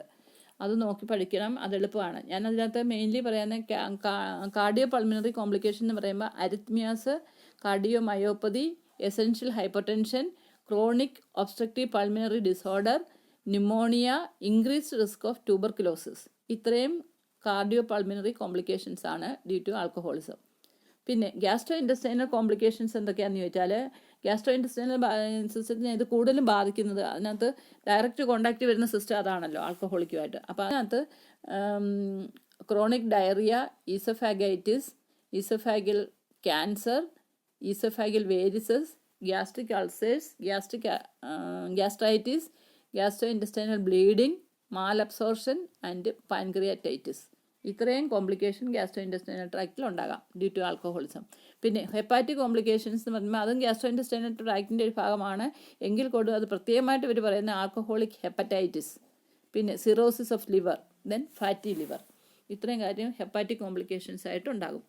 പിന്നെയുള്ളത് ന്യൂറോളജിക്കൽ കോംപ്ലിക്കേഷനാണ്. അതിനകത്താണ് ആൽക്കഹോൾ ഡിമെൻഷ്യ, മുമ്പേ പറഞ്ഞല്ലോ, ആ കോംപ്ലിക്കേഷനായിട്ടുള്ള alcohol dementia, then alcoholic hallucinosis, alcohol withdrawn delirium, Korsakoff's syndrome, peripheral neuropathy, seizure disorders, subdural haematoma and Wernicke's encephalopathy, ഇത്രയും കാര്യങ്ങൾ സെൻട്രൽ നെർവസ് സിസ്റ്റത്തിൽ ഉണ്ടാകും. ഓക്കെ. പിന്നെ സൈക്കാട്രിക് കോംപ്ലിക്കേഷൻ എന്തെങ്കിലും വെച്ചാൽ മോട്ടിവേഷണൽ സിൻഡ്രോം, അതായത് പേഷ്യൻ്റ് പറഞ്ഞല്ലോ അവരുടെ സ്വന്തം ഉത്തരവാദിത്തങ്ങളൊന്നും ഏറ്റെടുക്കാതെ നോർമലായിട്ടൊന്നും ബിഹേവ് ചെയ്യാതെ മറ്റുള്ളവരെ നെഗ്ലക്റ്റ് ചെയ്യുക, ഉത്തരവാദിത്തങ്ങളൊന്നും ഏറ്റെടുക്കാതിരിക്കുക, പ്രത്യേകിച്ച് ലക്ഷ്യബോധമൊന്നും ലൈഫിൽ ഇല്ലാതെ വരിക, ശരിക്കും ജോലി ചെയ്യാൻ പോകുന്നവരോ പഠിക്കാൻ പോകുന്നവരോ ഒക്കെ ആണെങ്കിൽ അതൊരിക്കലും ഒരു നല്ല എൻഡിൽ കൊണ്ട് എത്തിക്കത്തില്ല. അങ്ങനെയുള്ള ചില motivational behaviour problem, amotivational behaviour syndrome ഒക്കെ പേഷ്യൻ്റ് കാണിക്കാം. പിന്നെ പഠിത്തം നിർത്തുക, ജോലിക്ക് പോകാതിരിക്കുക, എന്നും ആബ്സെൻ്റ് ആകുക, ജോലിയിൽ നിന്ന് പറഞ്ഞു വിടുക, അങ്ങനെയുള്ള കാര്യങ്ങളൊക്കെയും സംഭവിക്കാം. പിന്നെ അതുകൂടാതെ ഡിപ്രഷൻ, പിന്നെ impaired social and occupational functioning, അതായത് മറ്റുള്ളവരുമായിട്ട് വ്യക്തിബന്ധങ്ങൾ പുലർത്താനുള്ള കഴിവില്ലായ്മ, ജോലി സ്ഥലങ്ങളിലായാലും എവിടെയൊക്കെ വർക്ക് ചെയ്യുന്നോ ആ സ്ഥലങ്ങളിലോ അല്ലെങ്കിൽ വീട്ടുകാരുടെ കൂട്ടത്തിലോ അയൽവാസികളുമായിട്ടോ ഒക്കെ നന്നായ വ്യക്തിബന്ധങ്ങൾ സ്ഥാപിക്കാൻ കഴിയാതെ പോവുക, അതാണ് impaired social and occupational functioning എന്ന് പറയുന്നത്. പിന്നെ മൾട്ടിപ്പിൾ സബ്സ്റ്റൻസ് അബ്യൂസ്, അതായത് ഈ ആൽക്കഹോളിക് കഴിക്കുന്ന ആൾക്കാർ വേറെ ഏതെങ്കിലുമൊക്കെ ലഹരി മരുന്നുകൾ കഴിക്കാനുള്ള ടെൻഡൻസിയും കൂടുതലാണ്. പിന്നെ സൂയിസൈഡൽ അറ്റംപ്റ്റ്, അല്ലെങ്കിൽ always suicide, the ideas of suicide is coming to the mind of the individual and sometimes he may execute it leading to the death of the individual, premature death may be. പിന്നെ other complication എന്ന് വെച്ചാൽ beriberi, അത് vitamin deficiency കൊണ്ടുണ്ടാകുന്നതാണ്. Foetal alcohol syndrome, അതെന്താണെന്ന് വെച്ചാൽ ladies, അത് നമ്മുടെ നാട്ടിൽ കുറവാണെങ്കിലും വെസ്റ്റേൺ കൺട്രീസൊക്കെ സ്ത്രീകളും പുരുഷന്മാരെ പോലെയൊക്കെ മദ്യപിക്കുന്നവരാണ്.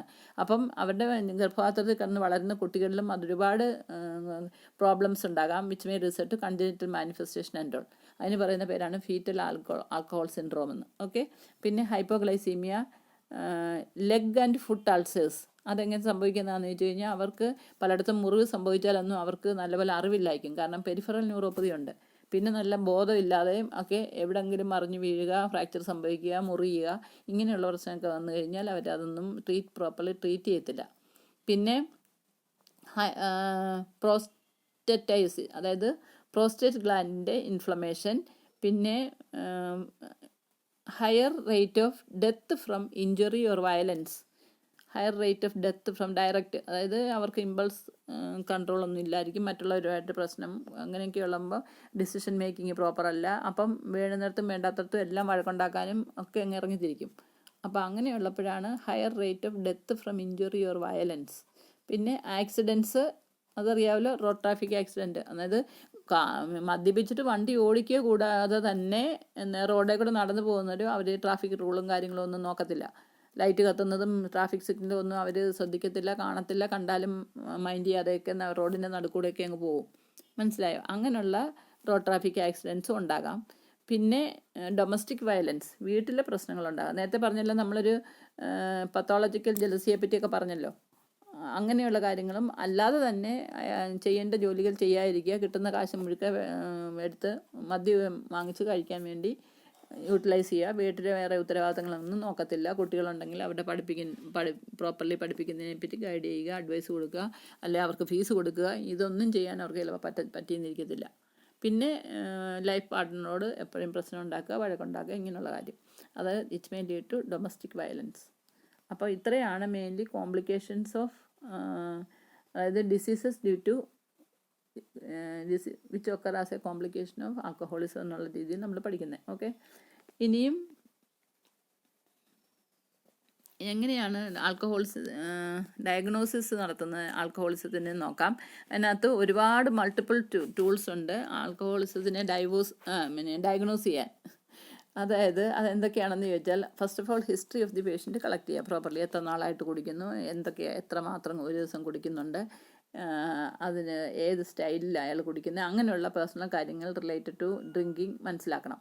പിന്നെ നമ്മൾ നേരത്തെ പഠിച്ചല്ലോ, concentration of the alcohol in the ബ്ലഡാണ് അതിൻ്റെ അഡ്വേഴ്സ് ഇഫക്റ്റിനെ ഗൈഡ് ചെയ്യുന്നതും തീരുമാനിക്കുന്നതും നമ്മൾ പഠിച്ചു. അപ്പോൾ എത്രമാത്രം കുടിക്കുന്നു, എപ്പോഴൊക്കെ ഒരു ദിവസം എത്ര പ്രാവശ്യം കുടിക്കുന്നു, എത്ര എമൗണ്ട് കുടിക്കുന്നു, എത്ര നാളായിട്ട് കുടിക്കുന്നു, ഏത് മദ്യമാണ് കുടിക്കുന്നത്, ഇതെല്ലാം അറിയണം.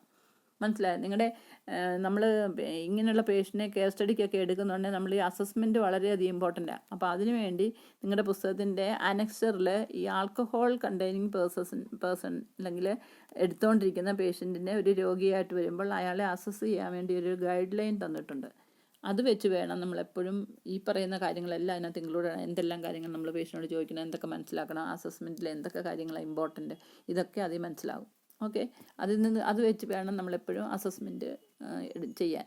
Okay, so it will make you to do that part of the care plan and all easy if you follow that criteria. Okay, പിന്നെ complete physical and systemic exam to rule out any associated problem. അതായത് ഈ ആൽക്കഹോളിക്കിന് ഈ ഒരു കാര്യമല്ലാതെ വേറെ ഏതെങ്കിലും comorbid condition ഉണ്ടോ, വേറെ ഏതെങ്കിലും സിസ്റ്റമിക് ഡിസീസ് ഉണ്ടോ, വേറെ ഏതെങ്കിലും രോഗങ്ങളുണ്ടോ എന്ന് കണ്ടുപിടിക്കാൻ വേണ്ടി ഒരു കംപ്ലീറ്റ് ഫിസിക്കൽ എക്സാമിനേഷനും സിസ്റ്റമിക് എക്സാമിനേഷനും ഒക്കെ നടത്തണം.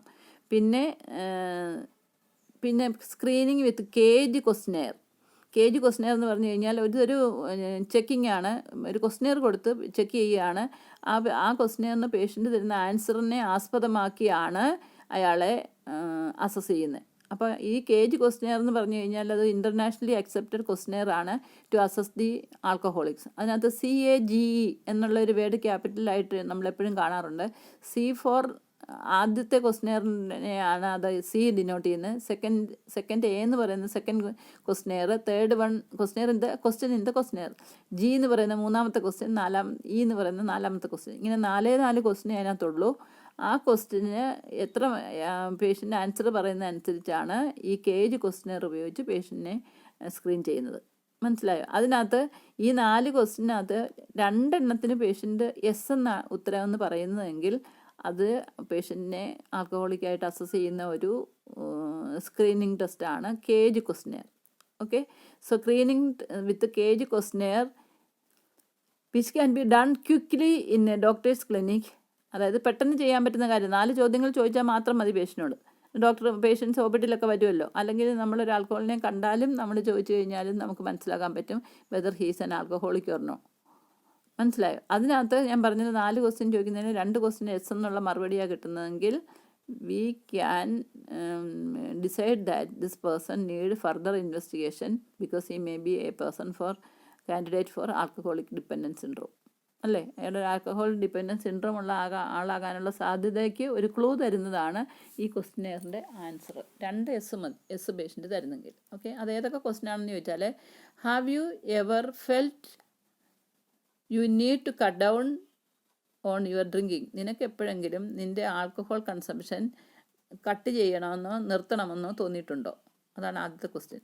ഓക്കെ, അതിനകത്ത് ഈ കട്ട് ഡൗൺ എന്നുള്ളതിൻ്റെ ആ വേർഡിൻ്റെ സി എൻലാർജ് ചെയ്താണ് നമ്മൾ കേജിലെ ആദ്യത്തെ സി ആയിട്ട് വരുന്നത്. That is have you ever felt you need to cut down on your drinking. Cut down എന്നുള്ള വേർഡിൻ്റെ സി. പിന്നെ second question, how people annoyed you by criticising your drinking. അതായത് ഏതെങ്കിലും വ്യക്തികൾ അല്ലെങ്കിൽ നിൻ്റെ കൂട്ടുകാരോ അല്ലെങ്കിൽ സഹപ്രവർത്തകരോ ആരെങ്കിലും നിന്നെ എപ്പോഴും മദ്യം കഴിക്കുന്നതിൻ്റെ പേരിൽ ക്രിറ്റിസൈസ് ചെയ്യുകയോ കുറ്റപ്പെടുത്തുകയോ ചെയ്യാറുണ്ടോ? അതായത് മറ്റുള്ളവർക്ക് ഈ വ്യക്തി ഒരു മദ്യപാനിയാണെന്ന് തോന്നി തുടങ്ങിയിട്ടുണ്ടെന്നോ അതിൻ്റെ പേരിൽ അവർ ഇയാളെ കുറ്റപ്പെടുത്തുന്നു. ആ ഒരു ഇതാണ് സെക്കൻഡ് ക്വസ്റ്റിനിൽ കൊണ്ടുവന്നേക്കുന്നത്. Second question of the question have people annoyed you. അതിൽ അനോയ്ഡ് എന്നുള്ളതിൻ്റെ എ ആണ് ഈ കേജിലെ സെക്കൻഡ് ലെറ്റർ ആയിട്ട് വന്നേക്കുന്നത്. Annoyed you by criticising your drinking. Okay, അതാണ് second question of the CAGE question. അപ്പം A stands for the annoyed എന്നുള്ള വേർഡിൻ്റെ എ ആണ് നമ്മൾ കേജിലെ എ ആയിട്ട് വന്നേക്കുന്നത്. പിന്നെ അടുത്ത question, have you ever felt guilty about drinking. ആ ഗിൽറ്റി എന്നുള്ളതിൻ്റെ ജി ആണ് കേജിലെ മൂന്നാമത്തെ letter. Have you ever felt guilty about drinking. അതായത് നിനക്ക് ഈ ഇങ്ങനെ മദ്യം കഴിക്കുന്നതിൽ കുറ്റബോധം തോന്നിയിട്ടുണ്ടോ? മനസ്സിലായോ? അതാണ് have you ever felt guilty about drinking എന്ന് തോന്നുന്നതിൻ്റെ ജി. പിന്നെ അടുത്ത ക്വസ്റ്റ്യൻ ആണ്, have you ever felt you need a drink as first thing in the morning, eye opener to steady your nerves or to get rid of the hangover. അതായത് ഒരുപാട് മദ്യം കഴിച്ചൊക്കെ പോയി കിടക്കുന്ന ആൾക്കാർക്ക് ഹാങ് ഓവർ എന്ന് പറയുന്ന ഒരു പ്രോബ്ലം ഉണ്ടാകും. അങ്ങനെ ആ ഹാങ് ഓവറിൽ നിന്നും വിമുക്തനാകാൻ വേണ്ടി രാവിലെ എഴുന്നേൽക്കുമ്പം തന്നെ ആദ്യം തന്നെ ഒരു ഗ്ലാസ് മദ്യം കുടിക്കണമെന്ന് തോന്നിയിട്ടുണ്ടോ? കാപ്പിയും ചായയൊന്നുമല്ല, മദ്യം കുടിക്കുക. അതായത് തലേദിവസം മദ്യപിച്ച് വന്ന് കിടക്കുന്ന ആളാവാം. അയാൾ രാവിലെ എഴുന്നേൽക്കുന്നതിന് മുമ്പ് അയാൾക്കൊക്കെ ചില മലേസും ഡിസബിലിറ്റിയും ഒക്കെ അക്യൂട്ട് ഇൻടോക്സിക്കേഷൻ ഉണ്ടെന്ന് നമ്മൾ പഠിച്ചായിരുന്നല്ലോ. അപ്പോൾ അങ്ങനെയുള്ള ഒരു ബലഹീനതയുണ്ടെന്ന് തോന്നുന്ന ആൾ രാവിലെ എഴുന്നേൽക്കുമ്പം തന്നെ ഒരു ഗ്ലാസ് മദ്യം കിട്ടിയാൽ കൊള്ളാം എന്നുള്ള ചിന്തയുള്ള ആൾക്കാരായിരിക്കും. അപ്പോൾ അങ്ങനെ ഒരു തോന്നലുണ്ടായിട്ടുണ്ടോ?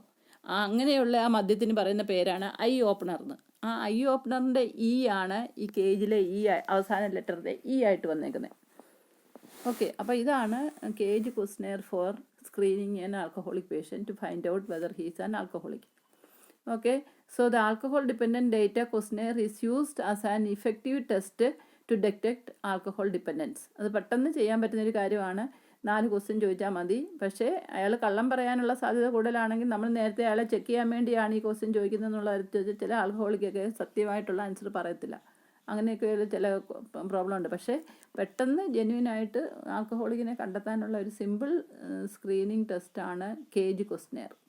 ഓക്കെ, പിന്നെ വേറൊരു ക്വസ്റ്റ്യൻ ഉണ്ട്, മിഷിഗാൻ ആൽക്കഹോൾ സ്ക്രീനിങ് ടെസ്റ്റ് എന്ന് പറയും, MAST, MAST for alcoholism, widely used by courts to determine the appropriate punishment for people with alcohol related offences. അതായത് ഈ പറയുന്ന മാസ്റ്റ് എന്ന് പറയുന്ന ക്വസ്റ്റ്യൻ എന്താണെന്ന് ചോദിച്ചാൽ മിഷിഗാൻ ആൽക്കഹോൾ സ്ക്രീനിങ് ടെസ്റ്റ് എന്ന് പറയും. ഇത് കൂടുതലും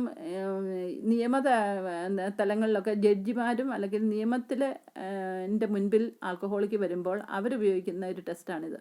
അതായത് പല കുറ്റകൃത്യങ്ങളിൽ ഏർപ്പെട്ടോ റോഡ് ട്രാഫിക് ആക്സിഡൻറ്റിലെത്തിട്ടോ അങ്ങനെയൊക്കെ അവർ കുറ്റവാളികളായിട്ട് അവർ കേസിലൊക്കെ അപ്പിയർ ചെയ്യുമ്പോൾ ലീഗലായിട്ട്, അതായത് കോർട്ടിൽ ഉപയോഗിക്കുന്ന ഒരു ടെസ്റ്റാണ് ഈ MAST test. That is to determine അവർക്ക് എന്ത് പണിഷ്മെൻറ്റ് കൊടുക്കണമെന്ന് വിധി അല്ലെങ്കിൽ കണ്ടുപിടിക്കുന്നതിന് മുമ്പ് അവരെ ടെസ്റ്റ് ചെയ്യാൻ വേണ്ടി ഉപയോഗിക്കുന്ന ഒരു ടെസ്റ്റാണ് MAST test, which is usually done by court to determine appropriate punishment for people with alcohol related offences. ആൽക്കഹോളുമായിട്ട് ബന്ധപ്പെട്ട് എന്തെങ്കിലും കുറ്റകൃത്യങ്ങൾ ചെയ്ത് അവർ കോടതിയിൽ പോകേണ്ട അവസ്ഥ വന്നാൽ ആ കോടതിയിൽ ചെല്ലുമ്പോൾ ആ കോടതി ഇവരെ അസസ് ചെയ്യാൻ വേണ്ടി ഉപയോഗിക്കുന്ന ഒരു ടെസ്റ്റാണ് MAST, MAST test. That is Michigan alcohol screening test എന്ന് അതിന് പറയും. ഓക്കെ, പിന്നെ വേറെ the alcohol use disorders identification test എന്ന് പറയും. അതിന് ഓഡിറ്റ് എന്നാണ് പറയുന്നത്. Alcohol use disorders identification test. It is developed by WHO internationally. ഇത് WHO എസ്റ്റാബ്ലിഷ് ചെയ്ത ഒരു ടെസ്റ്റാണ് AUDIT, alcohol use disorder identification test. പിന്നെ വേറൊരു ടെസ്റ്റ് ഉണ്ട്, Paddington alcohol test, PAT. Paddington alcohol test is for alcohol related problems among clients attending accidents. ആക്സിഡൻറ്റിൽ പെടുന്ന ആൽക്കഹോളിക്കിന് വേണ്ടി അവർക്ക് ടെസ്റ്റ് നടത്തുന്ന ഒരു ടെസ്റ്റാണ് ഈ പാറ്റ് ടെസ്റ്റ് എന്ന് പറയുന്നത്. പിന്നെ ഇത് കൂടാതെ വേറെ ടെസ്റ്റുകളുണ്ട്, ബ്ലഡ് ടെസ്റ്റ്, യൂറിൻ ടെസ്റ്റ്, ഇങ്ങനെയുള്ള സാധനങ്ങളൊക്കെ എത്രമാത്രം ആൽക്കഹോൾ പേഷ്യൻ്റെ ബ്ലഡിലുണ്ട്, യൂറിനുണ്ട്, ഇങ്ങനെ കണ്ടുപിടിക്കാൻ ഹെൽപ്പ് ചെയ്യും. പിന്നെ വേറൊന്നാണ് അതായത് നമ്മുടെ ഹീമോഗ്രാമിനകത്ത് MCV, മീൻ കോർപ്പസ്കുലർ വോളിയം എന്ന് പറഞ്ഞ ഒരെണ്ണം ഉണ്ടല്ലോ, അതിനകത്ത് മൈക്രോസൈറ്റോസിസ് ആയിരിക്കും പേഷ്യൻ്റ്. കോർപ്പസിൽസ് ഒക്കെ വളരെ വലുതായിട്ടുള്ള ഒരവസ്ഥയിലായിരിക്കും. അതാണ് മീൻ കോർപ്പസ്കുലർ വോളിയത്തിൽ കാണിക്കും, വിച്ച് ഇസ് നോൺ ആസ് മാക്രോസൈറ്റോസിസ്. പിന്നെ ഹൈ കാർബോഹൈഡ്രേറ്റ് ഡെഫിഷ്യൻറ്റ് ട്രാൻസ്ഫെറിൻ, അങ്ങനെ ഒരു സബ്സ്റ്റൻസിനെ ടെസ്റ്റ് ചെയ്യും, CDT എന്ന് പറയും. കാർബോഹൈഡ്രേറ്റ് ഡെഫിഷ്യൻറ്റ് ട്രാൻസ്ഫെറിൻ ടെസ്റ്റ് ഉണ്ട്, അതും ആൽക്കഹോളിക്സിനെ ഡയഗ്നോസ് ചെയ്യാൻ ഉപയോഗിക്കാം. പിന്നെ other investigation such as liver function test, blood glucose, chest X ray, electrocardiogram. നമ്മൾ പറഞ്ഞല്ലോ ഹാർട്ടിനെയും സിസ്റ്റത്തിനെ അഫക്റ്റ് ചെയ്യാന്നുള്ളപ്പം കോംപ്ലിക്കേറ്റഡ് ആയിട്ട് ഹാർട്ട് പ്രോബ്ലംസ്, അരിത്മിയാസും ഒക്കെ ഉണ്ടാകാമെന്ന് പറഞ്ഞു. അപ്പോൾ അതൊക്കെ കണ്ടുപിടിക്കണമെങ്കിൽ ECG ചെയ്യണം. പിന്നെ ബ്ലഡ് ആൽക്കഹോൾ ലെവൽ ടെസ്റ്റ്, നമ്മൾ നേരത്തെ പഠിച്ചല്ലോ എത്രമാത്രം ആൽക്കഹോൾ കഴിക്കുമ്പോൾ എത്രമാത്രം ആൽക്കഹോൾ പേഷ്യൻ്റെ ബ്ലഡിലുണ്ടെന്ന് കണ്ടുപിടിക്കാൻ സാധിക്കും. അതിനും പറയുന്ന പേരാണ്, അതായത് ബ്ലഡ് ആൽക്കഹോൾ ലെവൽ എന്ന് പറയും. അതും കണ്ടുപിടിക്കാം ബ്ലഡ് ടെസ്റ്റ് ചെയ്താൽ. അപ്പോൾ ഇത്രയാണ് നമ്മൾ അതിൻ്റെ ഡയഗ്നോസിസ് വരെ പഠിച്ചേക്കുന്നത്. ഇനി അങ്ങോട്ട് ട്രീറ്റ്മെൻറ്റ് വേറെ കാര്യങ്ങളൊക്കെയാണ്, നമുക്ക് നെക്സ്റ്റ് സെഷനിലാകാം. അപ്പോൾ ഇന്ന് നമ്മൾ ഒരുപാട് കാര്യങ്ങൾ ആൽക്കഹോളിസത്തെ പറ്റി പഠിച്ചു. So today we will stop here. You just go through it and let me know if you are having any doubt. Okay.